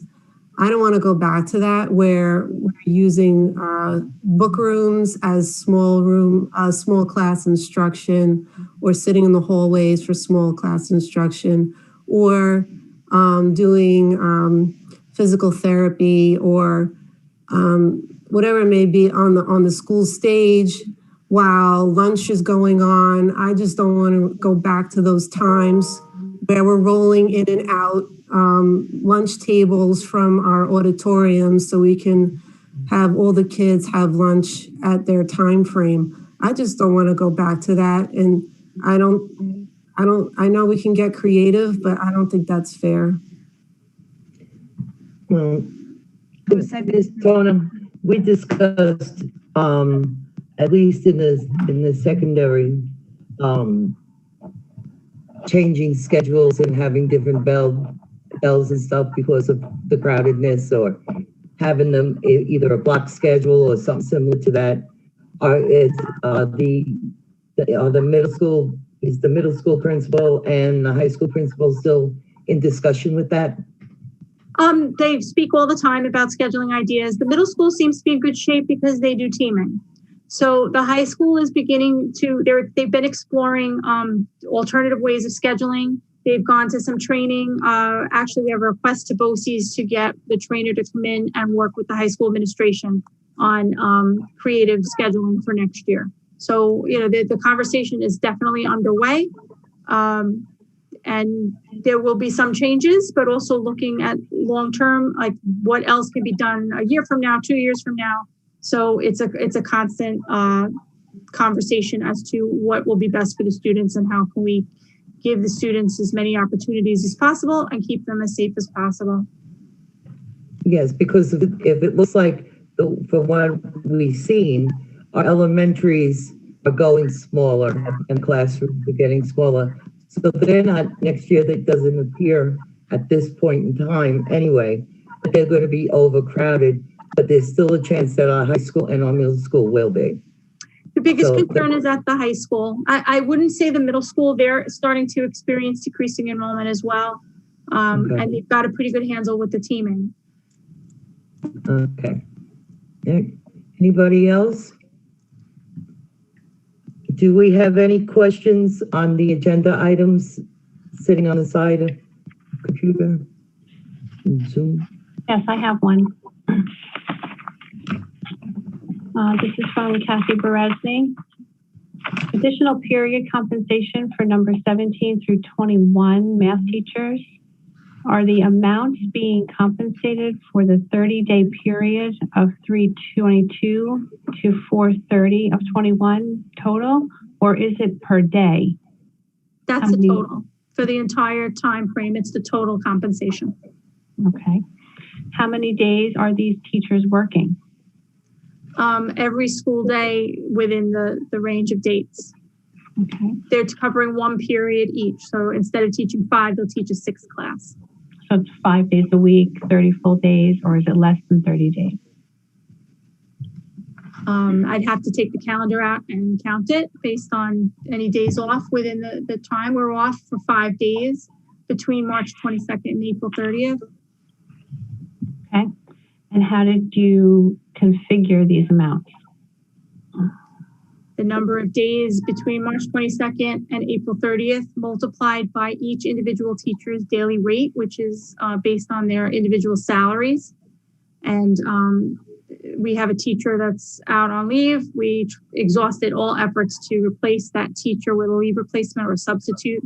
And so this is typical practice. We look to teachers that are teaching that subject to create a program so that the students are taught by a teacher with that content area, in this case, math. Okay, that was it. This is down, so there's one person in the waiting room who I believe wants to make a public comment. I don't know whether it's now or later, but shall I let her in? If she's ready to do it now. Okay. The dates. Okay. They're covering one period each. So instead Ms. DeVito, can you hear us? Are you there? Yeah, I'm here, Sam. Okay. Is your comment on? I have no questions at this time. Oh, okay. I'll put you back in the waiting room then. Yeah. Thank you. Okay, Mrs. Downs. Hey, I got a picture of Robert. You go. Yeah. No, now I got Christine. What are you doing, Sam? Can we go back? Can we go back to the square? You're muted. All right, click on gallery view in the upper right corner of your screen, and that should give you the view that you want. It's not within my control. Oh.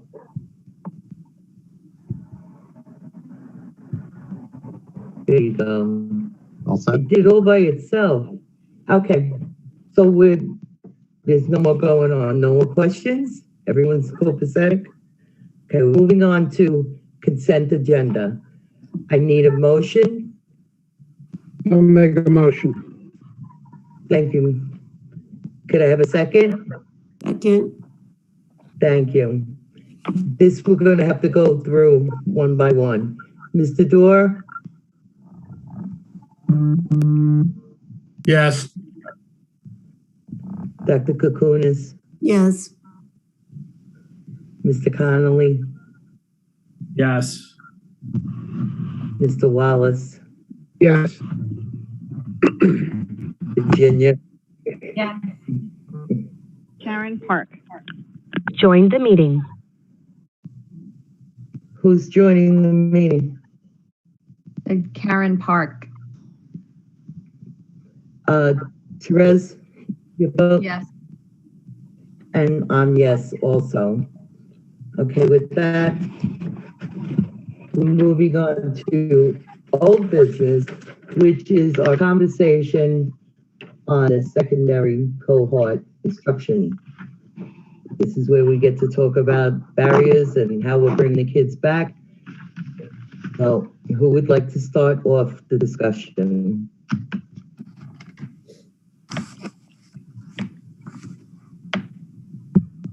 Is it a strict rule or a guideline that we have to have 6 feet apart with masks? It's been, I think it's the rule. We have documentation from State Education Department that says if you don't have 6 feet, you have to have a barrier. Then we have guidance from the Suffolk County Department of Health Services, which comes out after the governor makes recommendations. So that's what we need to follow. We need to have masks. And if we don't have 6 feet apart, there needs to be a barrier. So that is a strict mandate from the state. It has to be 6 feet and masks. It doesn't have to be 6 feet and mask if you have a barrier. So if you have a barrier, then you don't need 6 feet, but you still need masks. And that comes from the New York State Department of Health. Because on our website right now, we have kids that are shoulder to shoulder with masks on doing a lab project. And they have a barrier if you enlarge the there's picture. not. Yes, they do. No, Yes, there's not. Yes, there is. Enlarge the picture, Mr. Dorr. I enlarged the picture. And you can see the black line coming down where the barrier comes together between the two girls. And you can see the line closer, the girl that's closer. If you look, they're taking the picture close to the barrier, and you see on the right-hand side, the black line where the barriers come together. While you're looking for that, just a question. The mask and the face shields for town is barriers, yes? That's what some And districts it are would be a doing. fraction of what the barriers would be. Some districts are using a face shield instead of a desk barrier. And at the secondary level, at the high school, there are some desks that are not traditional square desks. They're more of a rounded desk. And then students that are at computer stations where a desk barrier would be difficult to fit those spaces. So those. Yeah, I like the fact of the face shield with the mask, especially I with like the, that too. I agree. The cost to them was up to what, like 4,000, and then the other ones were 80,000 for the barrier. So I think if we can get away with face shields and masks, I think that's our best bet to get the kids back in school. I know that when I researched other districts, and they found that the face shields were more affordable option. And I know East Side, that's the way they went. And they also provided some portable barriers too. But it was like a $2 difference compared to what some people were paying for barriers, which were like $30 or under. Some of them are $22. And again, you said that that we have, you know, that we provided for our elementary, but just for our purposes, for the upper grades. If I could just weigh in on this issue about face masks, I just want to make sure it's clear. There is a lack of guidance from either New York State or Department of Health in terms of what is a definition of a barrier. So I know there are some districts that have interpreted the existing guidance and have gone to face shields. It's just an open question whether or not that meets the spirit of the Department of Health regulations. I'm not saying it does or it doesn't. It's just an open question, and we're all hoping, because a lot of people are asking that same question.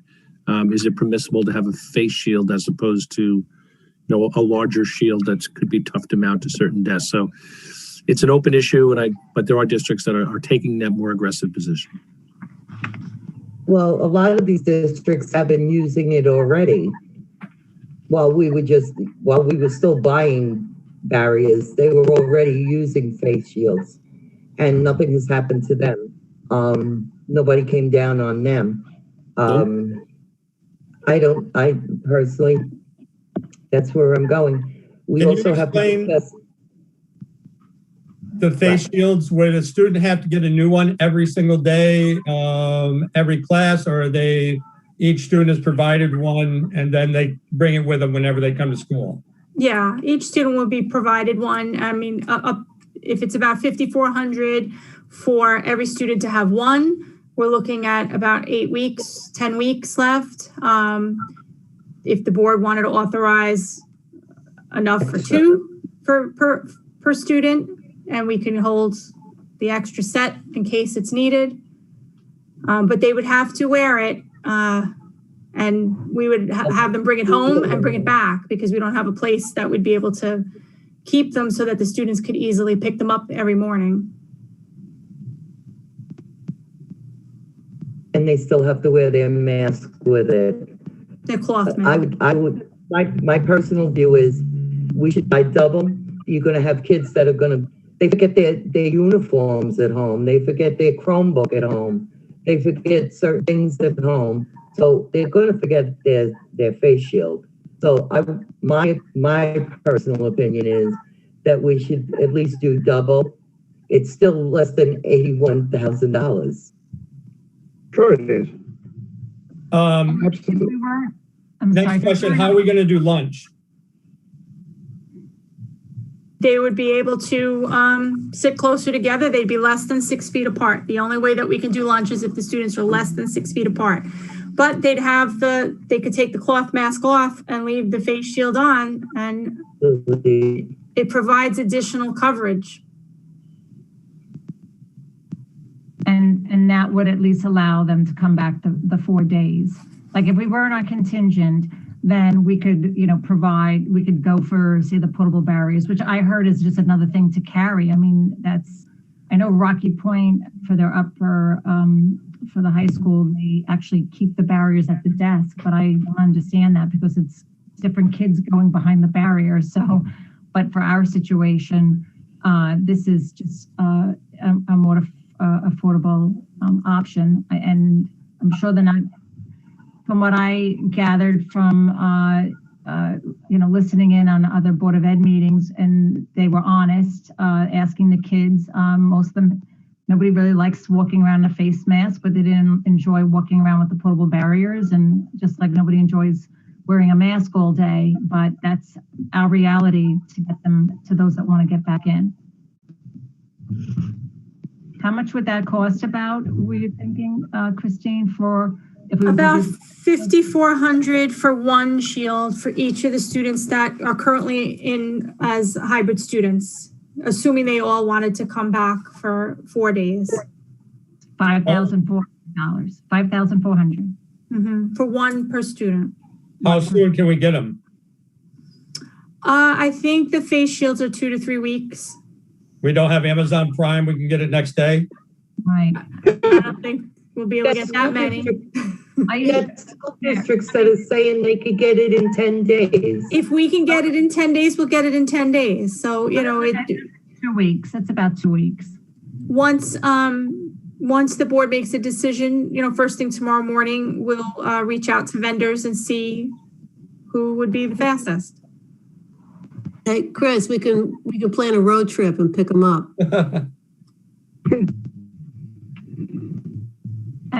So what we need to do is make a motion here. I'll make a motion by 2 for each student. Second. Do I have anybody seconding that? Yes, Matt, I did. Is anyone going to second that? Second. Brian, second. Okay, we got on the floor a motion to buy 2 face shields per student. Ms. Dorr? I'm going to abstain. Okay. Dr. Kukunis?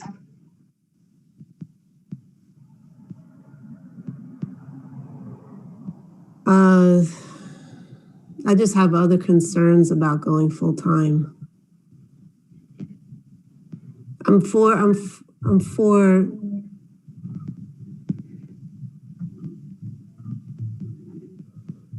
is that a yes or yeah. you're not figuring out your thought? Yeah, it's not that I'm against it. I was looking at the statistics amongst the school districts, and our case rate was over double of Shoreham Wading River, and our case rate was more than triple of Mattituck Cutchogue. And as Mr. Dorr, you know, question and I question is lunchtime, because this isn't we're not talking elementary where they travel in pods, and usually when you have, even at the colleges when they're dorming, they travel in pods and they do their classes online. So, you know, and that's what's been keeping the rates down. So my concern isn't the purchasing of the masks. It's the lunchtime. Right now, we're taking a vote on mask. Right now, we're taking the vote on the mask. We still haven't decided how we're coming in. We're just taking the vote on the mask. So, no, but see, all those questions that come into play, you know, I don't know how anybody else feels about it. If I could jump in, when we question. I'm sorry. I was going to say most of the seniors and some of the juniors go out for lunch anyway. Half of the high school goes out for lunch, yes. Yeah, some of the juniors and seniors go out for lunch. We're getting into warmer weather. We could set up some areas outside with some possible tables for students if they like to sit outside. When we put this out in the survey, we talked about giving families the option of having the student come in 4 days or remain on hybrid 2 days or remain full remote or switch to full remote.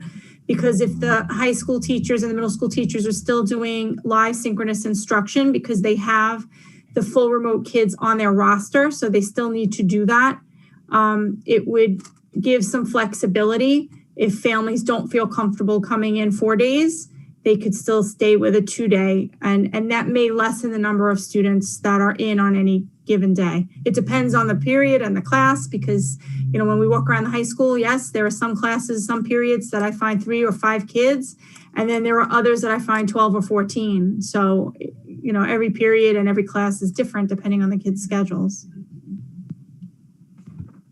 So I don't know if that information helps. It does, yeah.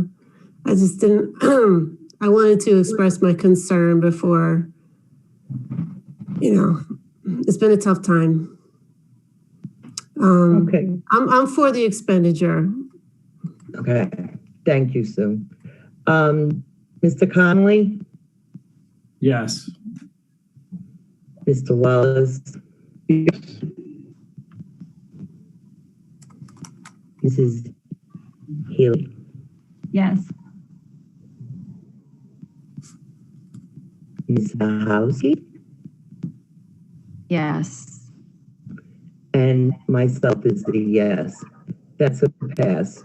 So it's buying 2 masks for each student. And can I ask if we Sure. get them within 2 weeks, when do we look to get the children in? Are you looking at, do you have any thought to that, Ms. Tona, about are we going to stagger them in? We'll finalize that, but I was thinking after the break. So that gives a few weeks to plan, and that would be in April 5th, or maybe stagger the week of April 5th. And all students around the 12th. So I want to have conversations with the administrators at the middle school and high school, but we've had preliminary conversations, but obviously we're waiting to see the direction. Okay, but ideally not waiting too long, because I know everybody's pretty eager. Well, you figure 2 weeks from now is the last week before the break. So it wouldn't happen before the break. I think, April 5th is a good time. The 4th quarter starts, I think it starts on the 19th.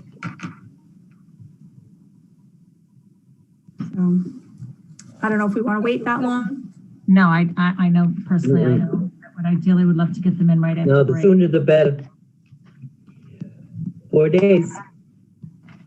How much, and this might be, how much money do we have left from the COVID money, the money the state gave us to handle COVID expenses?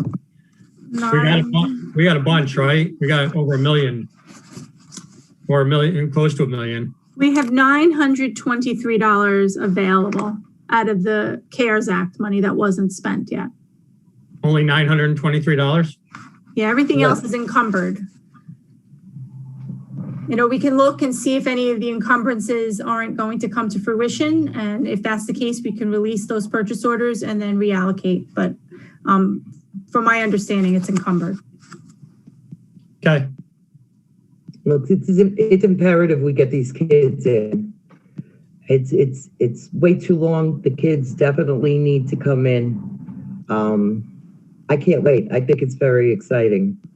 It's like the beginning of the year again. So anybody else have anything? Okay, so we're gonna move on to new business. We're gonna call for a special district meeting. It's a school budget vote and election of the board members. Can I have a motion? Motion. Thank you. Virginia, was that? Can I have a second?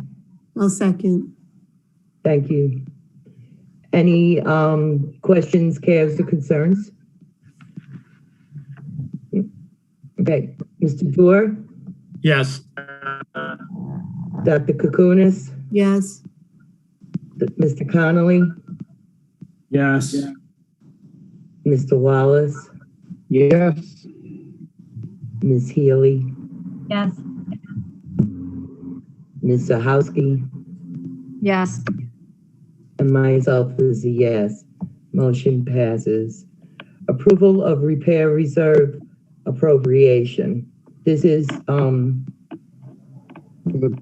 is the one for the bleachers, correct? Yep. Can I have a motion? I'll make a motion. Thank you. Can I have a second? Second. Thank you.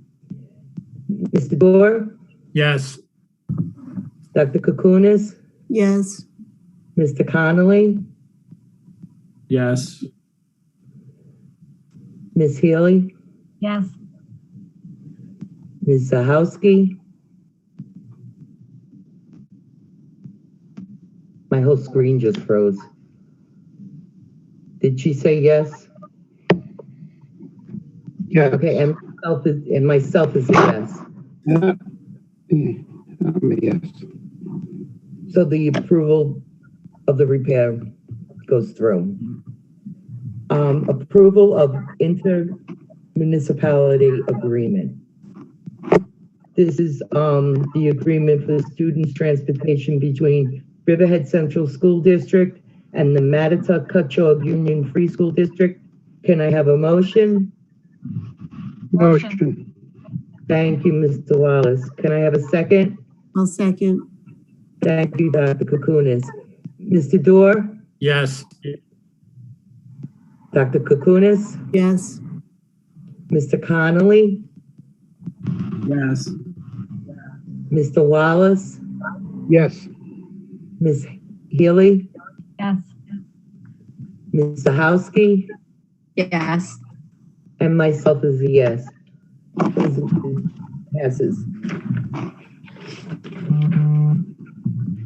These are new contracts.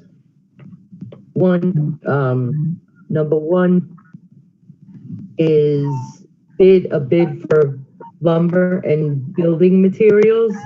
And the second is for a substitute skilled nursing service. Can I have a motion? Motion. Make a motion. Thank you, Dr. Kukunis. Can I have a second? Second it. Thank you, Mr. Wallace. Mr. Dorr? Yes. Dr. Kukunis? Yes. Wait, Mr. excuse Khan? me, Ms. Downs. Can you Yes. just explain that a little bit more? Why is this something we're buying, lumber and? It's my understanding. We have to put out a bid.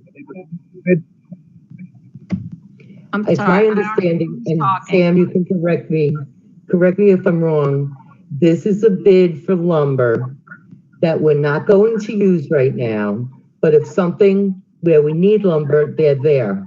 We already have them set up waiting that we can go to them. They already placed their bid. We don't have to wait for the bid. Is that correct, Mr. Schneider? Yes, that's correct. And lumber uniquely amongst all the stuff that we purchase is done on a 6-month bid because the prices fluctuate so wildly that we can't get a vendor who's willing to give us a guaranteed year-long price. But it's lumber and other like matters, nails, things like that, that we need from time to time for maintenance work. So Ms. Zahowski?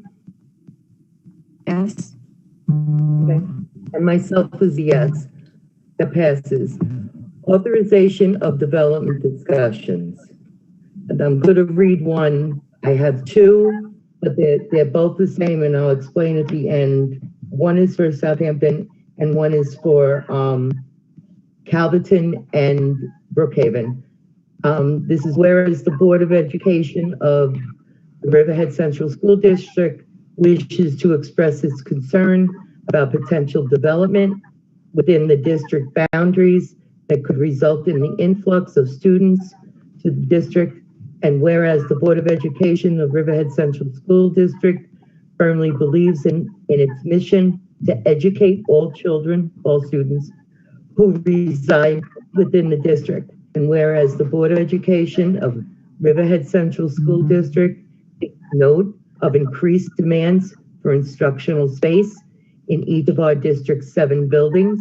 And whereas the Board of Education of the Riverhead Central School District recognizes the difficult financial situation that would befall the district should it need to accommodate additional students. Now therefore it be resolved that it is the sense of the Board of the Education of the Riverhead Central School District that continued development of housing within the district, and in particular within the areas of Flanders, Northampton, and Riverside, is unsustainable. And be it further resolved that it is the sense of the Board of the Education of the Riverhead Central School District that any rezoned development or redevelopment of property within the land that is coterminous with the Riverhead Central School District and the town of Southampton be carefully planned to ensure that there are feasible solutions to solve the fiscal costs of expanding instructional space in the district. And be it further resolved that the school district administration is authorized to enter into discussions with the town of Southampton to achieve these objectives. Now, number 2 is exactly the same, but it is for Brookhaven and Brookhaven, which is Calverton and parts of Manorville. So with all that, can I have a motion, please? Motion. Thank you, Dr. Kukunis. Can I have a second? Second. Second. Thank you, Ms. Healy. Any cares and concerns, questions? No, but thank you for putting that together, the resolutions. Welcome. Mr. Dorr? Yes. Dr. Kukunis? Yes. Mr. Connolly? Yes. Mr. Wallace? Yes. Ms. Healy? Ms. Zahowski? Yes. And myself is a yes. Okay, also now, we have the first reading of new board policy. It's board policy 0101, gender neutral single occupancy bathrooms. Can I have a motion? Motion. Thank you, Dr. Kukunis. Can I have a second? Second. Thank you, Ms. Healy. Mr. Dorr? Oh, any questions? Are there any questions? Ms. Turner, could you explain what this is so the public understands exactly what this policy is, please? This is a required policy to follow the law, which any single-use bathrooms that exist in the district, for example, in a nurse's office, a staff bathroom that only allows one person in the bathroom at a time, must have signage to indicate that it's gender neutral, so anyone can use the bathroom. Okay, thank you. Mr. Dorr? Yes. Dr. Kukunis? Yes. Mr. Connolly? Yes. Mr. Wallace? Yes. Ms. Healy? Yes. Zahowski? Yes. And myself is a yes. This was only the first reading. So now we got acceptance of donations. We got, we're going to accept a donation from Roanoke Avenue PTO of 2 water fountain bottle filling stations at a total cost of $2,035.82 to the Riverhead Central School District. With these, number 2 is a donation from Unisat Services in the amount of $250 for a scholarship to a 2021 graduate. Number 3 is a donation from the middle school PTO to the middle school technology department in the amount of $300.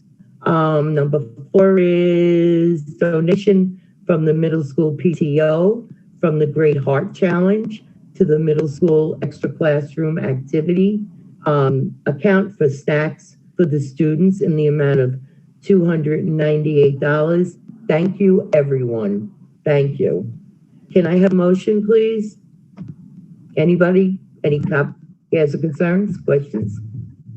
No, but thank you. Motion with thanks. Have a motion? Yes, motion with thanks. Thank you. Have a second? I'll second. Okay. Thank you, Dr. Kukunis. Mr. Dorr? Yes. Dr. Kukunis? Yes. Mr. Connolly? Yes. Mr. Wallace? Yes. Ms. Healy? Yes. Ms. Zahowski? Yes. And myself is a yes. Thank you, everybody. Okay, so now we go on to board committee reports. I have a report from the Intergovernmental Committee. The Intergovernmental Committee, consisting of Chris Orr, Sue Kukunis, and myself, met on February 23rd, 2021. The committee met with the Town of Riverhead Supervisor Yvette Aguiar and Councilwoman Catherine Kent. Ms. Toner and Mr. Schneider were also invited to be there with us. The collegial meeting included discussion regarding the status of the Safe Routes to Schools program, which would be adding sidewalks and crosswalks to Cranberry Street and North Griffin Avenue. The town anticipates this work to happen this summer, they promised. Further discussion took place regarding the development in the town of Riverhead and the potential impact to the school district's enrollment, the issue of pilots, and the impact to the school district's budget was also discussed. So with that done, do we have any comments or anything from any board members? Have anything to say?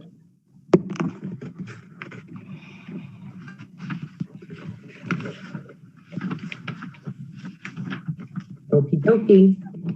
Opportunity for the RCFA. I have a statement from Greg Wallace. Okay, thank you. The news of the third COVID vaccine approval is welcome news. The vast majority of our membership has been working diligently to find vaccine appointments wherever they can. Our teachers have gone as far as New York City and Westchester County to receive their doses. It is the association's priority to make sure that every member who wants a vaccine is able to get one as soon as possible. Furthermore, when we discover information about a vaccine site, the RCFA has made sure that information is distributed to each bargaining unit within the district. The sooner our workforce is vaccinated, the safer it will be for our students, our families, and the sooner we can return to pre-pandemic protocols. Thank you, Gregory Wallace, RCFA President. Okie dokie. Thank you. You got opportunity for public comment? Do you want me to do the written one first, or do you want to get people in the reading room? 1 second, Lisa. Okay. What's up? I missed the board comments, and I apologize. I just have a quick question, if I can. Go right ahead. I know we talked about the shields for our students. We didn't talk about possible fake shields for the teachers. I'm just thinking now, something maybe we can do, because you're putting them in a room with more kids. So. Yeah, we didn't find out if the teachers want face shields. Maybe find out if they want to do that, or what we can do to protect them. Do we have to redo that, Mr. Venator?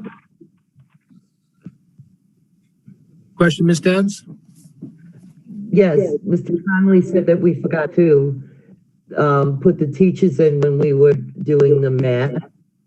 Face shields. Should we just do another one and purchase some extra? Or?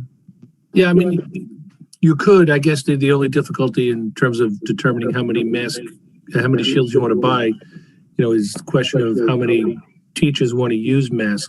The teachers are generally more than 6 feet away, so there may not be the same level of interest in the teachers. So I'm not really sure what that interest would be. I don't know if it makes sense to kind of gauge the interest before you commit to a purchase.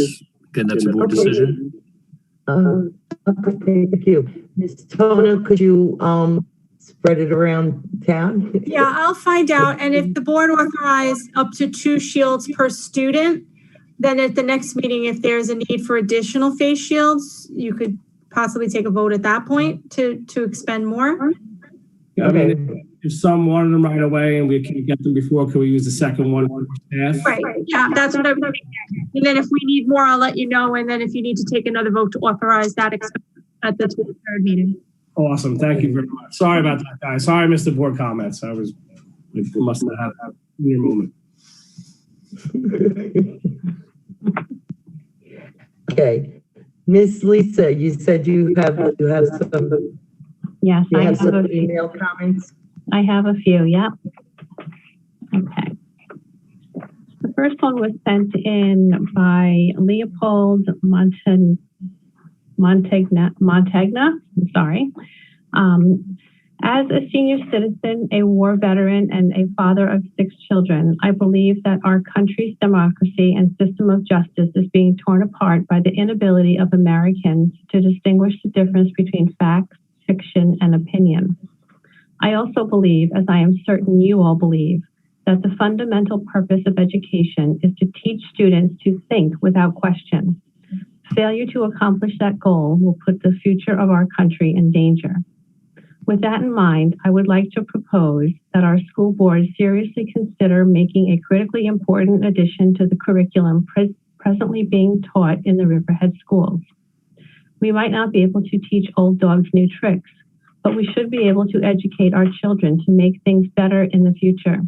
So I would like to request that the school board consider adding a course that I call critical thinking. The course could stand on its own, and at a minimum, it should be taught at least once a week to all students from first grade through high school. The obvious purpose of my proposal would be to enable students to overcome the unbelievable amount of propaganda and misinformation that students are exposed to from everywhere we look, including the internet and advertising/marketing industries. If my request is adopted, I feel certain it would be enthusiastically accepted by all students as one of their favorite courses. There should be no doubt by anyone that the ability to determine the truth by distinguishing the difference between facts and fiction in today's politically charged environment is just as important as reading, writing, math, science, music, and history. I would appreciate it if this communication is read aloud to all present at the next school board meeting. And thank you very much. That was it from him. The next comment was sent in by Karen Occhiogrosso from Riverhead. What is the district doing in order to open the school full-time, in person, 5 days a week? Has any doing 5 days a week? We're going to do 4. Right. She's got a bunch of questions in one big long thing here. Has anyone contacted the proper organization that would give the guidelines to open back up? Ms. Ona? Yes, as been communicated in the past, Department of Health Services for Suffolk County, New York State Education Department, that's where we get our information from.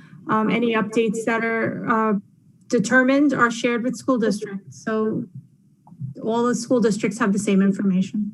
Okay. Will barriers be purchased for the middle school and high school? Right. How will these be implemented to have the children return to full-time instruction? Why would the middle school and high school need to be closed for 1 day a week if children return full-time? Aren't the elementary schools back full-time 5 days a week? The difference is that at the elementary, those that are on full remote have a dedicated teacher that only teaches the full remote students, where at middle school and high school, all of the full remote students are on the roster for the teachers. So that Wednesday is used for additional contact for full remote students and support. The next comment is from Diane Dinko from Wading River. If increasing the in-school instructional days for middle school and high school students depends on the purchase of plastic barriers for classrooms, at what point can we expect this to take place so that these students may return to school at least 4 days a week? We're hoping for April 5th. But once we determine tomorrow what the order process and the length of time to get the face shields in, we'll know more. But the goal will be April 5th. This next one is from Allison Matway from Wading River. Will the Board of Education and districts seriously consider a do no harm policy for Regents exams this year, given the inequitable education that our kids have received? Some districts have been fully in person, some fully remote, and some like ours, hybrid and remote. It seems that our kids are at a disadvantage as compared to other kids given these circumstances. A do no harm policy seems to be the most fair. So the Board of Regents will be meeting later this month, and we're looking forward to hearing what specific information they share. So all the districts are kind of in a holding pattern. We do know that the federal regulations require Regents exams in ELA, algebra, living environment, and earth science. So we also know that we're not using any tests as accountability measures this year. Also, the federal government says the 3/8 assessments must be given, but we're hoping, we know that the state has put a waiver into the federal government, and we are also hopeful that if that waiver is not granted, the Board of Regents will make some types of adjustments. But whatever we can do to not couple the test scores with graduation requirements is what we'll do. Ms. Tona, can I add to that? I think it's ridiculous that we have to give any regencies this year. I'd like to put on our next agenda, a do no harm, where we take the regent scores for those, I think it's 4 tests that are given out of 20% of their final grade. Yes, I would like that too. Thank you, Chris. Thank you, Chris. I would like that. I agree. Thank you, Mr. Dorr. Who's got the YouTube on? Because somebody's got feedback. Everybody stops. Okay. Another question from Monica Cattarelli from Baiting Hollow. What is the plan to open up middle school and high school? There are districts larger than ours that have figured it out and got their kids back at least 4 days a week. So as was discussed tonight, we're purchasing face shields, and hopefully April 5th will be the opportunity for our middle school and high school students to come back 4 days a week. Okay, and one more here. Leslie Barron from Wading River. As a resident of Riverhead Town, we know there has always been some shortfalls in our schools. Let's not make holding kids back that want to return for me one of them. For educational and mental health reasons, these kids need normalcy and need to be learning in person. I'd encourage the board to strongly consider allowing a full return to school with continued precautions. Well, we've already made that decision, coming back 4 days a week after the break. And that is it. That's it. Mr. Schneider? Yeah, you have one person in the waiting room. You may bring her in. All right, here comes Allison Matway.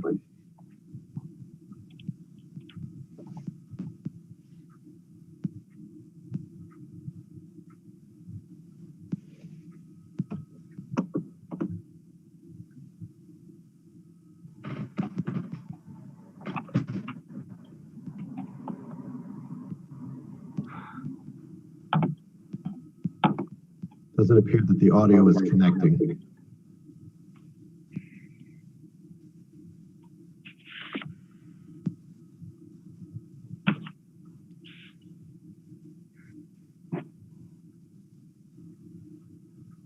Mrs. Downs, would you like to keep waiting, or shall we move on? Is she's coming through?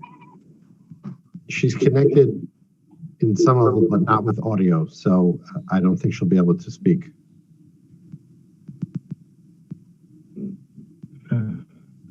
Ms. Matway, play with your audio. What was that? Oh, there you go. She's in. There she is. Ms. Matway, can you hear us? Yes. Can you hear me? Yes. Yeah, my question was just a sort of follow-up to what I said about do no harm. I know, Ms. Tona, you answered the question in terms of what the Board of Regents says about the tests being given. My concern with the do no harm, and thank you, Mr. Dorr and Ms. Healy and Ms. Zahoski for agreeing with me that I was talking more about them not counting 20% toward the kids' grades, given the fact that our kids have been only in school 2 days a week, and a standardized test can't be exactly compared to other districts who have been in 5 days a week. Yeah. So I'm more concerned about that they don't. I mean, if the state has to give them, they have to give them, but for them to count 20% is my issue. Right. No, I agree with you. And I'm hopeful that when we get the information from the state, that's what the information from the state will be. But. Well, I don't think that my understanding is that the state can't determine, doesn't tell districts how much to count regions for at all. That's up to the individual districts. Now, our district, we had a meeting several years ago with several people, and we lost the battle to change the policy from 20% to even 10% or to do no harm.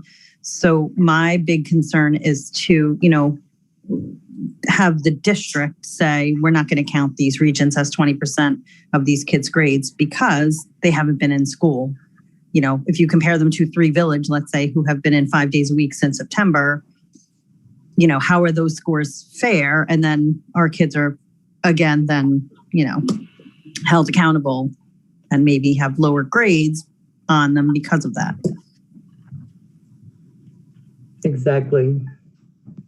I think we're going to find out too from the regions whether or not it's just as purposes, but they won't put it towards graduation. Is that correct, Ms. Tone? I think that's something that we're thinking about is like, yes, right. So that's what we're going to find out on the 15th. Whether it's possible that the tests there'll be an exemption like there was last year, but the federal government is saying we have to give the tests.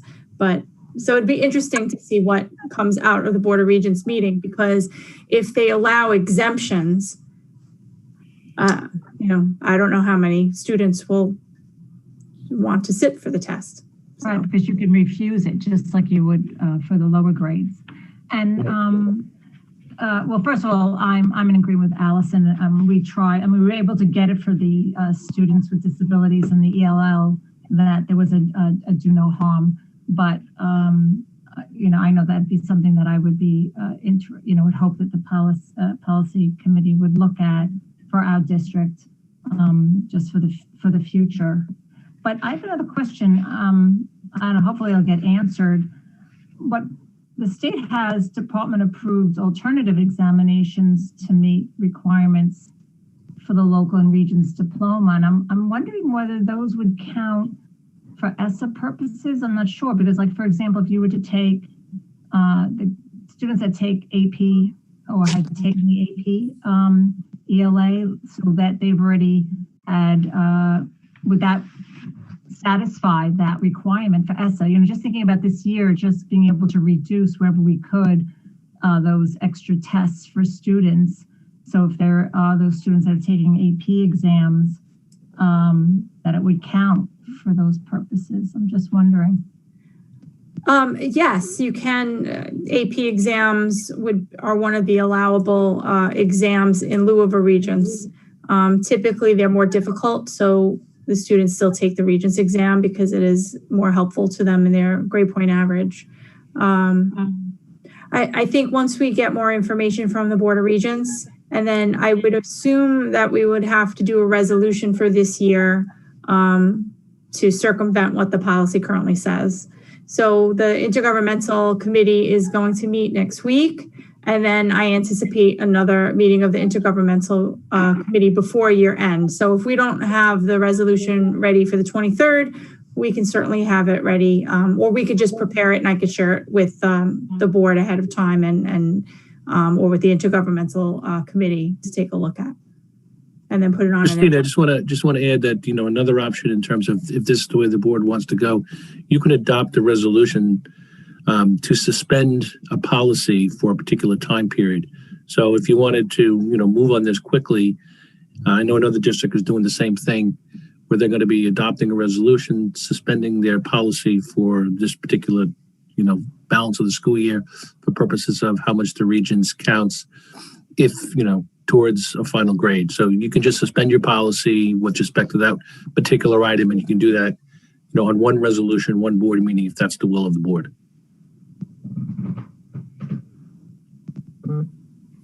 If the board would like me to pursue that, I can work with Mr. Venator